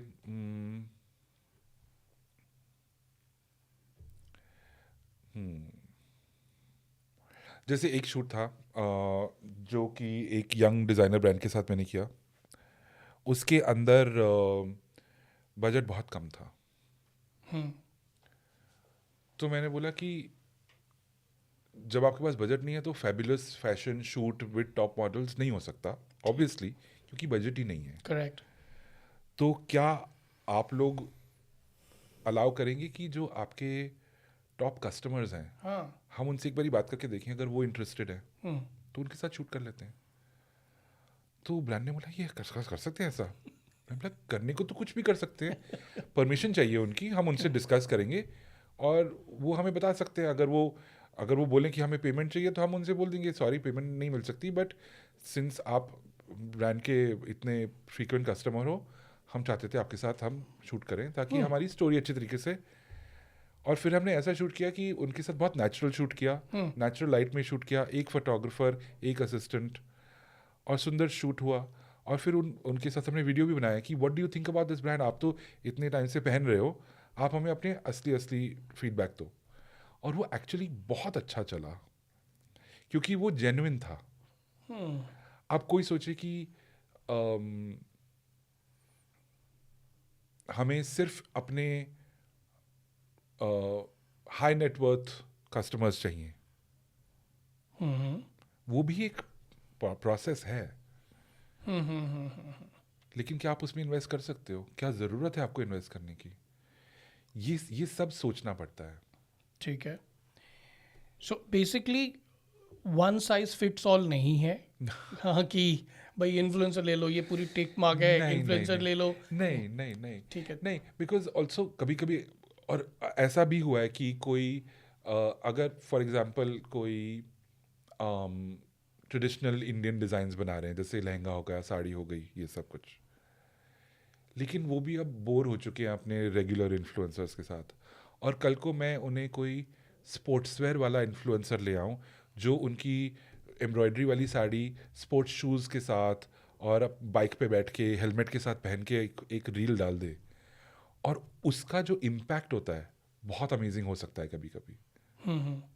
पर वो ब्रांड आइडेंटिटी से दूर नहीं चला जाएगा. हाँ वही, अगर वो ब्रांड आइडेंटिटी में बैठता है तभी हम ये डिसीजन ले सकते हैं. तो जो भी आप डिसीजन ले रहे हो उसको इवैल्यूएट करने का क्राइटेरिया ब्रांड आइडेंटिटी. जी बिल्कुल, वो हमारी कसौटी है, हम उससे नहीं हट सकते. ठीक है, समझ गया. लेकिन कभी कभी फन चीजें करना भी जरूरी है. जी समझ रहा हूँ. ब्रांड आइडेंटिटी पिंजरा नहीं है. हाँ. एक्चुअली हमारी आइडेंटिटी भी पिंजरा नहीं है. कभी कभी हम कहते हैं ना यार आज ना हम डिनर के लिए गोलगप्पे खाएंगे बस, हम और कुछ नहीं खाएंगे. क्यों? हाँ, मन कर रहा है बस. मन कर रहा है बस. ठीक है, मैं कलरफुल कपड़े नहीं पहनूंगा. हाँ, फिर एक दिन पहन लिया और उसके बाद हाँ, सारे कह रहे यार तो बहुत ही अच्छे लग रहे हैं. अरे वाह, मजा लेना बहुत जरूरी है लाइफ में. Got that. सो मुझे आपसे ना कुछ टिप्स चाहिए. हाँ. वो टिप्स ये कि अभी फैशन मार्केट इतना सैचुरेटेड हो गया, इसके अंदर अगर एक यंग एंटरप्रेन्योर को, फैशन एंटरप्रेन्योर को अपनी एक डिस्टिंक्ट ब्रांड आइडेंटिटी बनानी है, तो किस तरह से वो बना सकता है? तो आपके क्वेश्चन के दो पार्ट्स हैं मेरे हिसाब से. फर्स्ट, आपने शुरू किया कि फैशन मार्केट सैचुरेट हो चुका है. हाँ. तो ये एक स्वीपिंग स्टेटमेंट है. स्वीपिंग स्टेटमेंट्स जनरली गलत होते हैं. फैशन मार्केट सैचुरेट नहीं हुआ है. फैशन मार्केट बहुत क्राउडेड है. सैचुरेट हम हुए हैं. ओके. जब मैं बच्चा था, मैं सब जगह डीटीसी बस में जाता था. जब डीटीसी बस बहुत भरी लगती थी, मैं तो बच्चा था, मुझे पता था मैं पिचक जाऊंगा, तो मैं उस बस में नहीं चढ़ता था, मैं दूसरी बस की वेट करता था. ये सीख हमें लेनी पड़ेगी.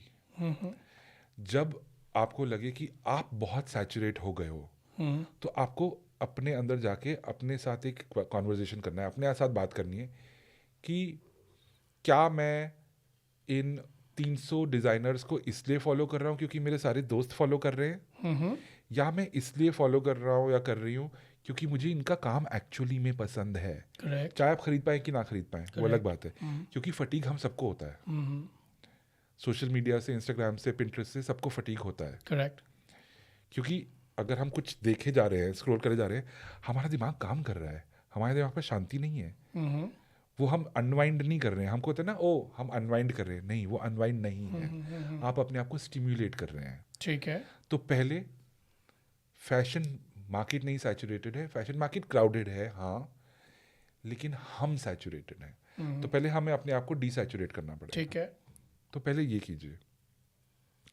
उसके बाद ये बात है कि डिज़ाइनर्स क्या करें क्राउडेड मार्केट में। तो यहाँ पर बात आ जाती है ओरिजिनलिटी पे, और ओरिजिनलिटी से ज़्यादा बड़ा धोखा मैंने दुनिया में कहीं नहीं सुना। ओके, क्योंकि आपके टेबल पे ये मग है, आपने ये मग क्यों चुना? शायद आपको डिज़ाइन पसंद आया, शायद आपको साइज़ पसंद आया, शायद आपको लगा कि इसे पकड़ने में अच्छा लगता है, ऐसे करके काफी था इसमें, कि नहीं इसमें जगह बहुत थी। हाँ, जगह बहुत पानी थी कि एक ही बारी में ज़्यादा कॉफ़ी डाल सकते हैं और सर्दी में ऐसे पकड़ के अच्छा लगेगा। हाँ हाँ, ये आपका ओरिजिनल आइडिया है? नहीं, ये आपने किसी बड़े के हाथ में देखा है, या कहीं पर देखा, या मे बी इंस्टाग्राम रील पे देखा, तब आपने खरीदा। करेक्ट, ओरिजिनलिटी सबसे बड़ा धोखा है और सबसे टाइम कंज्यूमिंग, एनर्जी कंज्यूमिंग, थकाने वाली चीज़ है। ओरिजिनलिटी चीज़ों में नहीं होती, ओरिजिनलिटी जिस किस्म से आप उस चीज़ को प्रेजेंट करते हैं उसमें होती है। ओके।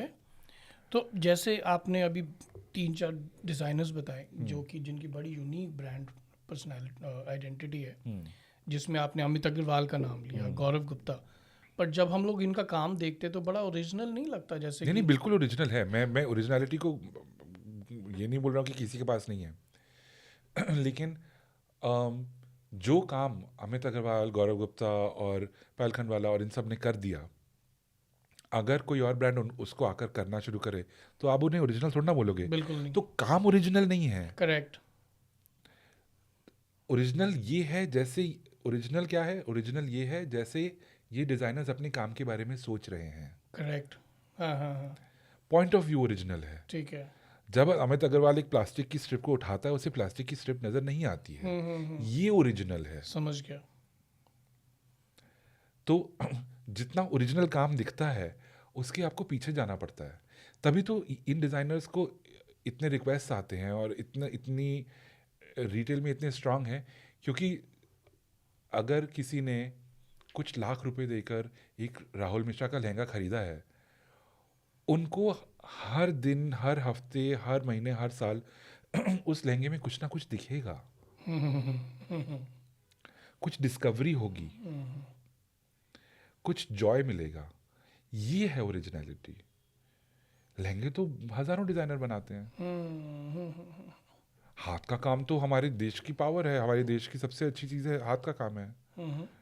चाहे अब आर्टिजन्स कम कर रहे हैं या थोड़ा आउट ऑफ टच हो रहा है, लेकिन हाथ का काम तो हमारा धरोहर है।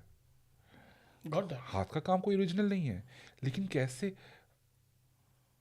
मोटिव को कैसे डिजाइन कर रहे हैं वो राहुल मिश्रा की ओरिजिनलिटी है। राहुल मिश्रा की गारमेंट्स पे आपने मोटिव्स देखे होंगे।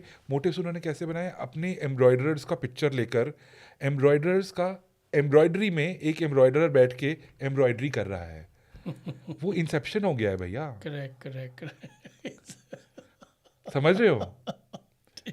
तो ये इंटरेस्टिंग है। हाँ, क्योंकि उन्होंने बोला हाथ का काम तो सभी करते हैं, इसमें स्पेशल क्या है? समझ गया। मैं अपनी आत्मा, अपना सोल, अपना प्यार इसमें कैसे डालूं? ठीक है, दैट्स द पॉइंट। ओके। सो आप यही कह रहे हैं कि टेक्निक्स वही हैं, सब कुछ वही है, बट उसके अंदर आपने थोड़ी सी मिलावट किया खुद के एक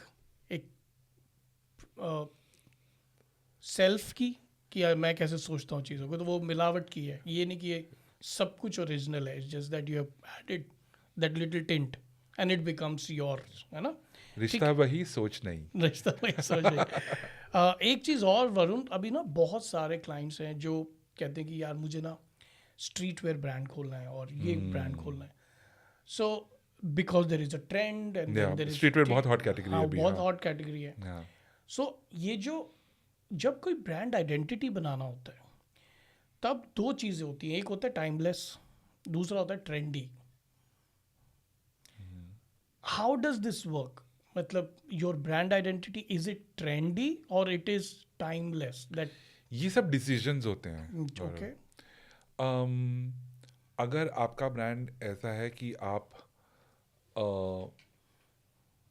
1800 की टी शर्ट बेच रहे हो, तो ये आपके लिए प्रॉफिटेबल है कि आप ट्रेंडी हो। हाँ ओके। Correct correct. लेकिन अगर आप 20 लाख रुपए का लहंगा बेच रहे हो, तो आपके लिए प्रैक्टिकल है और प्रॉफिटेबल है कि आप टाइमलेस तरीके से प्रेजेंट करें। Got that. हाँ क्योंकि कोई एक प्रिंटेड टी शर्ट के ऊपर जिसके ऊपर एक कूल सा स्लोगन लिखा हुआ है और एक डायनासोर बना हुआ है, उसके लिए 20 लाख नहीं देगा। क्योंकि टी शर्ट पहनी जाएगी 5, 10, 15, 20 बार। करेक्ट। लेकिन वो जो शादी का लहंगा है, जो आपकी पूरी फैमिली की यादों का बिल्कुल मतलब सेंटर ऑफ अटेंशन बन गया है, उसके लिए आप 20 लाख देने के लिए तैयार हो, समझ गया। तो उसे आपको टाइमलेस तरीके से प्रेजेंट करना पड़ेगा। तो ये प्रैक्टिकल डिसीजंस होते हैं। ये कोई ऐसे बैठ के अपने दोस्तों यारों के साथ बात करके चिल करके पार्टी करके डिसीजन नहीं ले रहे हैं। ये बिजनेस डिसीजंस होते हैं गॉट दैट गॉट दैट। और होने चाहिए। आई होप, आई मीन एक चीज़ और, Varun, you have work with lot of brands now. एक चीज़ होती है फाइंडिंग अ नीश क्लाइंट, है ना, versus when you don't have a niche client versus when you have a niche client. Which business is better or which business is feasible? Again, the approach to this question is slightly not ideal, let's say. आपको again पहले आपको decide करना है आप क्या बनाना चाहते हो। Approach और वो सब टूल्स हैं। नीश होना है या पब्लिक होना है या ट्रेंडी होना है या कुछ भी होना है, वो सब बाद की डिसीजंस हैं। अगर आपका मन है कि मुझे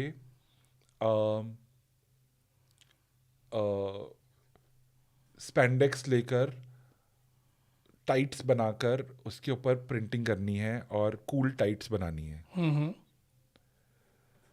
तो उसका एक फोरगॉन कंक्लूजन ये होगा कि वो स्पोर्ट्स वेयर कैटेगरी में चला जाएगा। करेक्ट। राइट? हाँ अब वो फैशन स्पोर्ट्स वेयर कहलाए बाद में या कूल स्पोर्ट्स वेयर या फन स्पोर्ट्स वेयर कहलाए, उससे कोई फर्क नहीं पड़ता। करेक्ट। बट आपकी कैटेगरी तो बंद गई ना। अब आप उसको इवनिंग वेयर क्लाइंट को नहीं बेचोगे ना। Got that. तो ये सब चीजें एक्चुअली अपने आप they fall into place, and if they are not falling into place then there is a problem. Got that. तो एक बात मुझे बताओ कि कई बार ना जो ब्रांड्स के साथ ये प्रॉब्लम होती है कि जब वो अपना कलेक्शन डिज़ाइन कर रहे होते हैं, तो एक तो हमें नए क्लाइंट्स भी चाहिए, और जो हमारे जो लॉयल कस्टमर्स हैं उनके दिमाग में एक छवि छप चुकी है हमारी। तो ऐसे सिचुएशन में ब्रांड को क्या करना चाहिए? कैसे करे वो डिज़ाइन एक ऐसा कलेक्शन जिसमें हमारे लॉयल कंज्यूमर्स भी ब्रांड से एलियनेट ना हो और नए कंज्यूमर्स को भी हम लोग अप्रोच कर सके? इस क्वेश्चन के पीछे थोड़ी अजम्पशन है कि एक तो अजम्पशन कि आपके क्लाइंट महीने दर महीने साल दर साल वही चीज़ खरीदते जाएंगे। पहली बात तो आपके क्लाइंट्स को ही नई चीज़ें चाहिए होंगी। करेक्ट। या तो अगर आपने एक क्लाइंट 4-5 साल से बनाकर रखा है, इसका मतलब आप पहले से ही इनफ नई चीज़ें बना रहे हो कि वो क्लाइंट आपके साथ बंधा हुआ है। ठीक है। अगर आप especially when it comes to women's wear. Men's wear में men are kind of more predictable shoppers. मैं बोरिंग तो बिल्कुल नहीं बोलूँगा, आजकल तो men बहुत कूल ड्रेस कर रहे हैं और एक्सपेरिमेंट कर रहे हैं, लेकिन men are more, they like, when they find something they like to stick to it, generally speaking. और इसके बारे में कितने ही रिसर्च पेपर्स हैं, कितना स्टडी हो चुका है इस फिनोमिनॉन पे. तो आपको, अगर आप अपने आप को उस मकाम पर पाते हैं कि आपको डिज़ाइन करते वक्त क्लाइंट्स के बारे में सोचना पड़ रहा है, तो शायद आप ठीक रास्ते पर नहीं हो. ओके. फिर क्या होगा, फिर आपके क्लाइंट की इमेजिनेशन की वजह से आपका डिज़ाइन शेप और फॉर्म लेगा. ओके. समझ रहे हो? और किसी डिज़ाइनर के पास इतना टाइम नहीं है कि अपने 5,000 क्लाइंट्स को फ़ोन करके पूछे और डिस्कशंस करे. नहीं, और वो डिज़ाइनर का काम भी नहीं है. ठीक है. डिज़ाइनर का काम है अपने काम के थ्रू कुछ कहना, कुछ प्रकट करना, कुछ व्यक्त करना, कुछ एक विजन देना, जिससे लोग देखें और कहें वाओ, हमने ये देखा नहीं था, या फिर हमने ऐसा इसके बारे में इस किस्म से सोचा नहीं था. एक थॉटफुलनेस, एक सरप्राइज, एटलीस्ट ट्रेंड्स में वो सरप्राइज होता है, टाइमलेसनेस में वो थॉटफुलनेस होती है. दोनों अच्छे हैं, दोनों काम करते हैं अपने अपने क्लाइंट्स के हिसाब से. बट बात ये है, it's about again creative story telling. Got that. तो वरुण, आपने इतना ज़्यादा लिखा है, you have written fashion, for so long. I think for how many years? 15 years? Oh, yeah, close to 15 years, right? And that too into the best of the publications. तो ये जो आपने इतना लिखा और फैशन इंडस्ट्री को समझा, how has it helped you in your new role as creative director? ये मेरा न्यू रोल तो नहीं है, क्योंकि जब मैं मैगजीन में लिख रहा था तब भी मैं क्रिएटिव डायरेक्शन कर रहा था, स्टाइलिंग कर रहा था. हाँ, ठीक है. As part of the work. But of course it helps. आप किसी भी इंडस्ट्री में काम कर लो, आपको जितनी ज़्यादा नॉलेज होगी, आपको उतना अपने काम में मदद मिलेगी. आपके जितने ज़्यादा कनेक्शंस होंगे, जितने ज़्यादा कॉन्टैक्ट्स होंगे, आपको उतनी मदद मिलेगी. आप जितने ज़्यादा एक्सपीरियंस्ड होगे, आपका काम उतना ज़्यादा आपके लिए कम स्ट्रेसफुल होगा. या फिर अगर कोई प्रॉब्लम आ जाए तो आपको पता है उससे कैसे जूझना है, उससे कैसे लड़ना है, उससे कैसे हैंडल करना है. तो ये बस एक टाइम का फंक्शन है, इसमें मेरी कोई स्पेशलिटी नहीं है. अगर मैं अगले 20 साल किचन में स्पेंड करूं खाना बनाते, जो कि मैं खुशी से करना चाहूँगा, नो प्रॉब्लम, मुझे खाना बनाना बहुत पसंद है, तो 20 साल के बाद 60 साल की उम्र में मैं एक मास्टर शेफ बन ही जाऊँगा. ऑफ कोर्स, किसी ना किसी चीज़ में. चाहे मैं आलू गोभी बनाऊं हर रोज 20 साल के लिए, 20 साल के बाद मेरे से टेस्टी आलू गोभी दुनिया में कोई नहीं बना पाएगा. ये समय का खेल है. ये this is the basics of time and effort, that's it. अब ये बताइए कि आपने इतना जो फैशन इंडस्ट्री के बारे में लिखा है, आपके हिसाब से what are the qualities that a successful fashion brand has?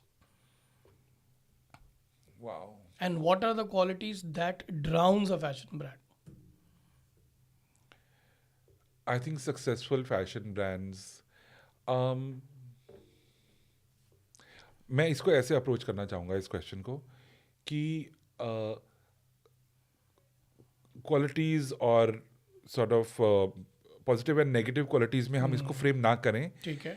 मैं इसको इस किस्म से फ्रेम करना चाहूँगा कि जो ब्रांड्स मैं सोचता हूँ कि बहुत अच्छे हैं, उनके सेलिएंट पॉइंट्स क्या हैं, उनके जो पब्लिक फेस में, या मतलब उनके बारे में क्या चीज़ें हैं जिससे पता लगता है कि वो एक अच्छा ब्रांड है, या फिर वो अच्छे ब्रांड इसलिए नहीं है, लेकिन वो अच्छे ब्रांड हैं इसलिए ये उनके बारे में हम क्या कहा जा सकता है. ठीक है.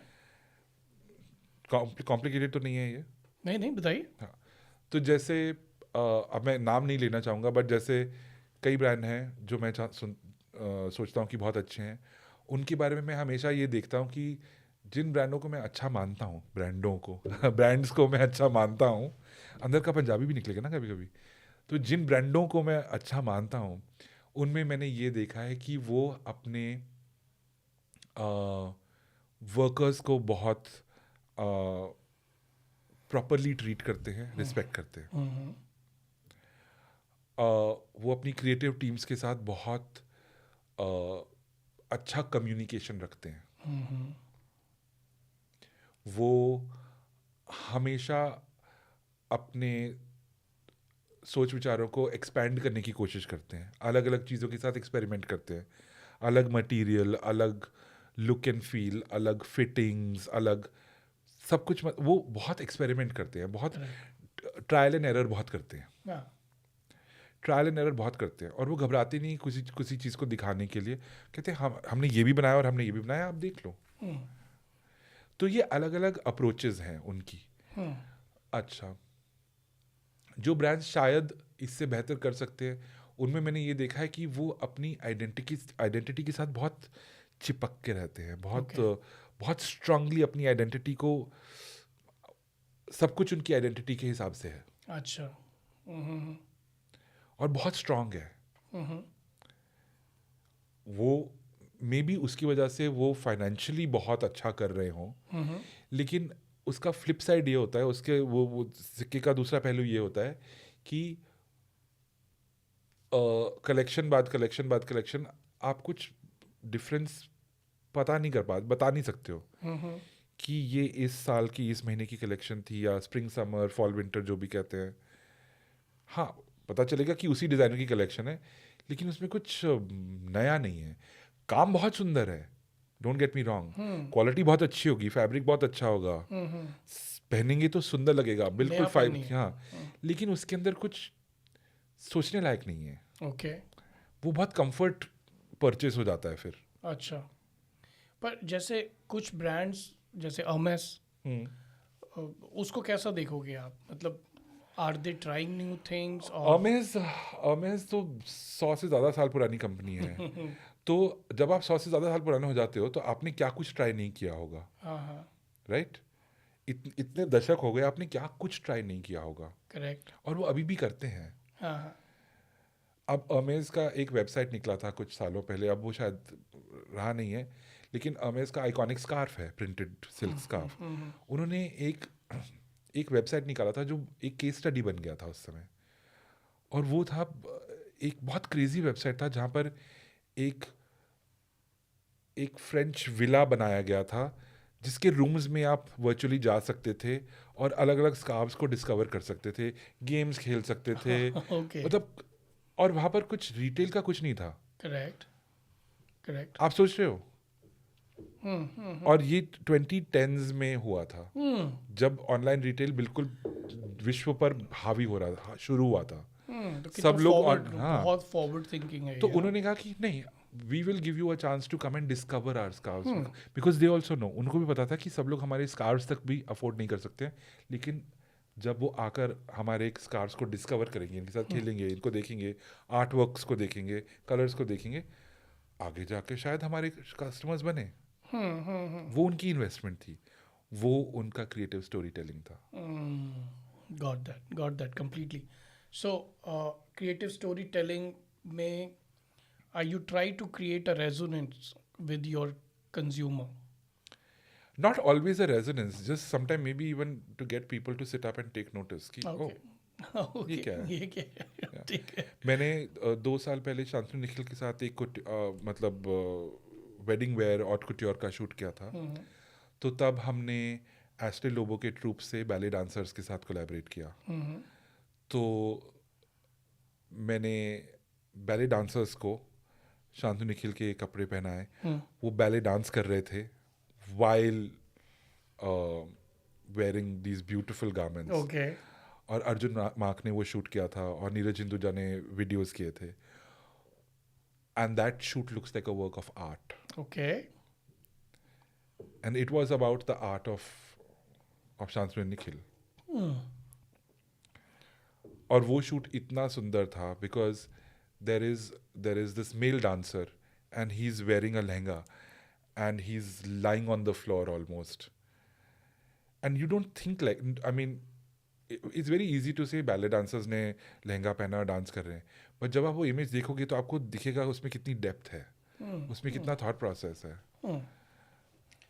ओके, एक क्वेश्चन मैं आपसे पूछ रहा हूँ कि आपने बताया कि कुछ कौन से वो सेलिएंट पॉइंट्स हैं जो अच्छे ब्रांड्स जो कर रहे हैं. आपको क्या लगता है कि इंडियन ब्रांड्स में ऐसी कौन सी चीज़ें नहीं है जिसकी वजह से वो बहुत ग्लोबल नहीं बन पाते?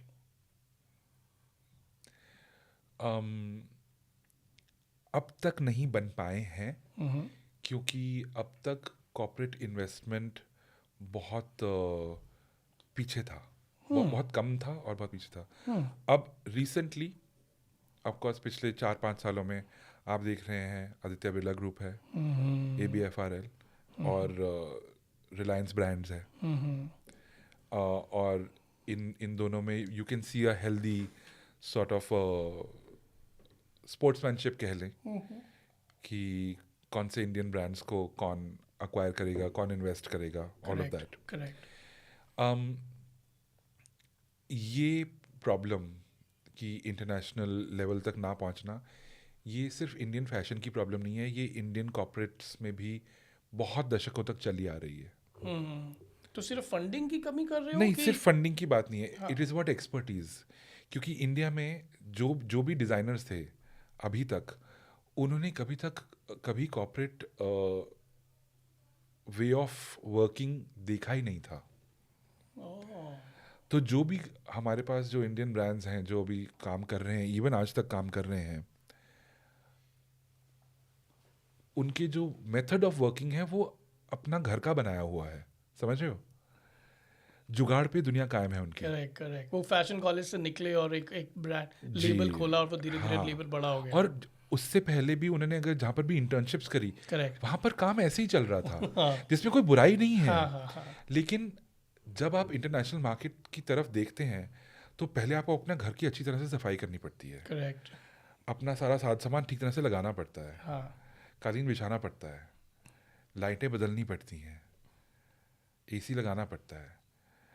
तो जब, to give you an example, Abraham and Thakore का पहला फैशन शो रिलायंस ब्रांड्स के मर्जर के बाद जो हुआ था, वो बॉम्बे में मैंने स्टाइल किया था. मैंने उसका सेट डिज़ाइन भी किया था, मैंने म्यूज़िक भी उसका किया था, मैंने मॉडल्स को भी स्टाइल किया था, और शो का स्केड्यूल सब कुछ मैंने करा था. शो का लाइनअप सारा मैंने करा था.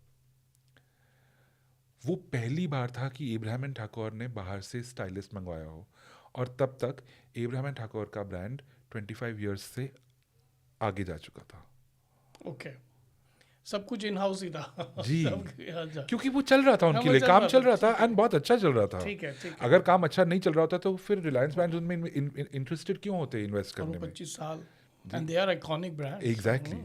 So what they have done beautifully. Correct. But when a corporate came, the corporate said, no, this is the system we want. Got that.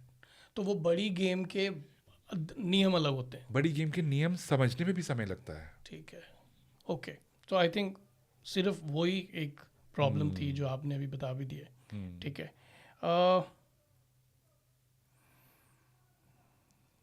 Okay, I think ये क्वेश्चन था, but I think you have given this answer, but I still ask कि जब designers को या brands को लगे कि उनकी जो ब्रांड आइडेंटिटी है उनके कंज्यूमर्स के साथ अलाइन नहीं हो पा रही है, रेजोनेट नहीं हो पा रही है.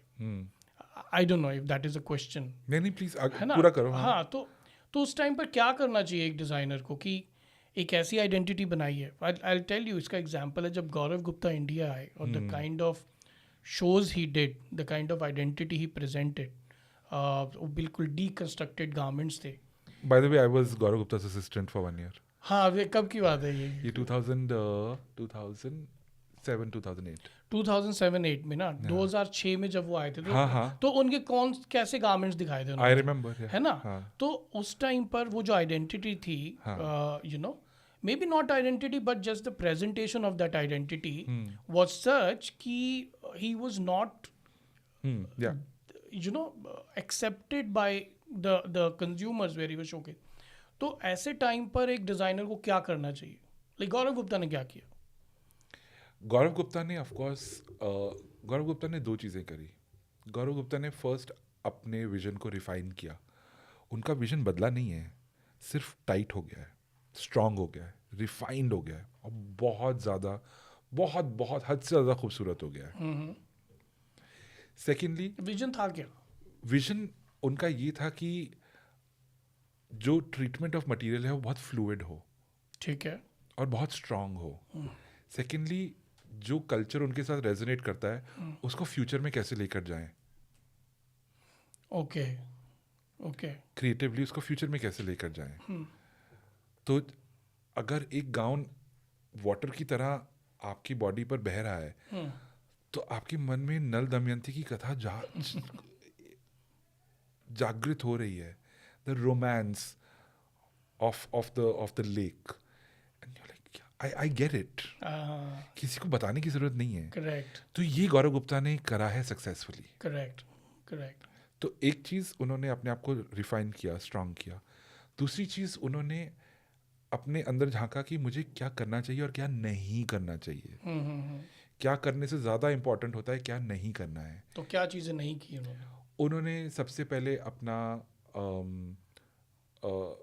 जो एक्सेस टू द ब्रांड है उसको फिल्टर आउट करना शुरू किया कि किस किस्म के कस्टमर्स और सेलिब्रिटीज़ के ऊपर गौरव गुप्ता देखे जा सकते हैं पब्लिक में. करेक्ट. उसको मैनेज करना बहुत ज़रूरी है. राइट. सेकेंडली, उनके स्टोर्स कैसे होंगे, कैसे दिखेंगे, कहाँ पर होंगे और क्या बेचेंगे. All decisions that they had to take. Right. वो अपने कैंपेन्स और कंटेंट कैसे बनाएंगे, किसके साथ बनवाएंगे, किस टॉपिक पर बनाएंगे, कैसे उसको प्रेजेंट करेंगे, किन क्रिएटिव पीपल के साथ कोलैबोरेट करेंगे, musician, artist, videographer, photographers, sketch people who do beautiful sketch, everything. So जब आपकी आइडेंटिटी अंदर से इतनी क्लियर होती है तो आप उस आइडेंटिटी के हिसाब से सारे डिसीजंस आराम से ले सकते हो. लेकिन जैसे आप बोल रहे हो कि आपकी कोई आइडेंटिटी है जो आपके कस्टमर के साथ मेल नहीं खा रही है, ये एक्चुअली बहुत कम देखा जाता है. ओके.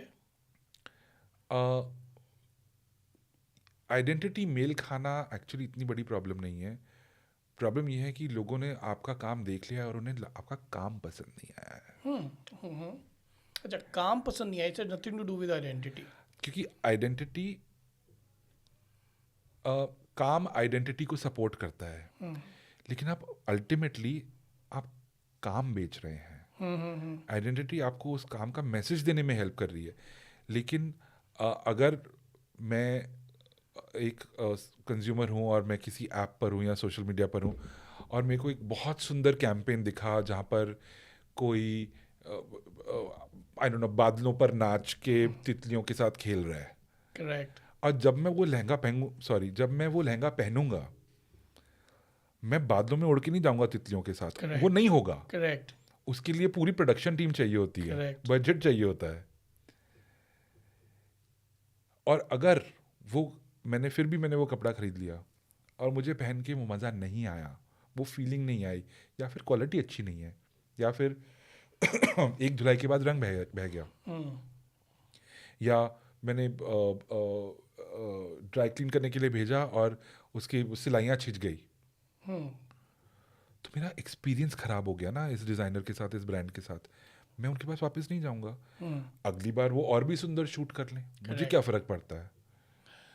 मेरे मन में वो कड़वाहट आ गई ना, मेरे ज़ुबान पे वो कड़वा टेस्ट आ गया ना. अब वो 5 करोड़ का खर्च करके बहुत सुंदर शूट कर लें, वो कटरीना कैफ के साथ शूट कर लें, मुझे क्या फ़र्क पड़ता है. नहीं फ़र्क पड़ेगा मुझे. ये बात होती है. Got that. तो आप ये कह रहे हैं कि लोग जो आपको एक्सपीरियंस करते हैं वो आपके काम के थ्रू एक्सपीरियंस करते हैं. आपके पहला एक्सपीरियंस आपका क्रिएटिव आउटपुट है. ठीक है. दूसरा उसके बाद का जो मकाम आता है, after the person has bought the stuff from you, उन्होंने एक्चुअली आप में इन्वेस्ट कर दिया है. करेक्ट. आपने उन्हें कन्विंस कर लिया. करेक्ट. आपने उन्हें बहुत अच्छी तरीके से कन्विंस कर लिया, अपना शूट दिखा के, कैंपेन दिखा के, सब कुछ दिखाकर। हाँ फिर वो आपके या फिर आपके ऑनलाइन स्टोर पर गए, या आपके स्टोर में कहीं पर आए, या किसी ऐसे मल्टी डिज़ाइनर स्टोर पे गए जहाँ पर आपका काम था और आपके कपड़े टंगे हुए थे, उन्होंने अपने साइज में पहनकर देखकर खरीद लिया। got that. अब वो पैसे दे चुके हैं, हाँ अब उसका एक्सपीरियंस आपके हाथ से जा चुका है, अब आपकी कोई ताकत नहीं रही। करेक्ट जब तक वो सिर्फ वीडियो देखकर खुश हो रहे हैं, मतलब आप उनके मन के साथ खेल सकते हो। करेक्ट हाँ जब उन्होंने पैसे दे दिए और वो गारमेंट ले गए घर, उसके बाद जो होगा वो उस गारमेंट और उसके पहनने वाले के बीच में है, वो बहुत प्राइवेट है। करेक्ट और उस प्राइवेट घड़ी में अगर उनको कोई खामी दिखी, कोई कुछ भी प्रॉब्लम हुई, सबसे पहले खटास उनके जहन में आएगी, उनके थॉट्स में आएगी, उनकी फीलिंग्स में आएगी। Got that. सो मेरा एक कंक्लूडिंग क्वेश्चन है, वो कंक्लूडिंग क्वेश्चन ये है, क्योंकि आपने अभी जैसे बताया कि बादलों में और तितलियों के साथ कोई खेल रहा है, उससे मेरे दिमाग में एक डिज़ाइनर आए हैं तुरानी। हाँ, ओ हाँ, तो तुरानी के जो तुरानी ने बादलों वाला कुछ करा है? नहीं, बट अच्छा। तुरानी के जो कैंपेन्स वैसे ही होते हैं। हाँ, बहुत They're बहुत बहुत ब्यूटीफुल होते हैं। Beautiful campaigns, right? हाँ, सो हाँ। जैसे तुरानी ने अपनी एक ब्रांड की आइडेंटिटी का जो प्रोजेक्शन की है, उसमें he gets the A-lister celebrities and then they wear their stuff and you know जो recently what is the name of that actress, मैं तो भूल ही गया, बाहुबली, ओ तमन्ना। तमन्ना, या sorry. Yeah. या So या वो Krishna yeah, Krishna theme Radha. वाला शूट था। हाँ. हाँ, हाँ, हाँ। So when a designer chooses a celebrity है and showcases their collection on a celebrity, या क्या उससे तुम्हारे ब्रांड की प्रेस्टीज बढ़ती है? of लोग course. जैसे देखना शुरू करते हैं या बिल्कुल बिल्कुल। Otherwise why would he do so much hard work and spend so much money? Okay, वो ख्वाबों में थोड़ी ना डिसीजन ले रहा है, उसने, वो बिजनेस ओनर है भाई, उसने सोच के डिसीजन लिया है। तो आप ये कह रहे हैं कि अगर ब्रांड की प्रेस्टीज के लिए वर्क करना है तो इस तरह से celebrities and big influencers they also help. Absolutely, otherwise people would not do it. Okay, यहाँ पर पैसा एक्सचेंज हो रहा है ना सर। अगर मैं आपको कल आकर बोलूँ कि गौरव आप ना चॉकलेट मत खाया करो, आपकी हेल्थ के लिए बहुत बुरा है, आप बोलोगे ठीक है भाई थैंक यू, फिर मैं घर चले जाऊँगा, फिर जब आपका मन करेगा आप चॉकलेट निकालोगे और खा लोगे। Of course. कल को आप हॉस्पिटल जाओ, वहाँ पर 50,000 का बिल पे करो और डॉक्टर आपको बोले भाई चॉकलेट मत खाइयो वरना तेरे लिए हेल्थ को खतरा है, आप फिर चॉकलेट को हाथ नहीं लगाओगे। Got that. क्यों? ए, वो एक एक्सपर्ट से आ रहा है, बी, आपने पैसे खर्च कर रहे हैं, हम हिंदुस्तानी है ना, हमारा सब कुछ पैसों पे आकर टिकता है, राइट? आपने उस डिसीजन को सुनने के लिए, उस सजेशन को सुनने के लिए पैसे खर्च कर रहे हैं। करेक्ट। यही बात है। You know, they can expand, right? So I think there's a lot of stuff that we discovered in this interview, and thank you so much.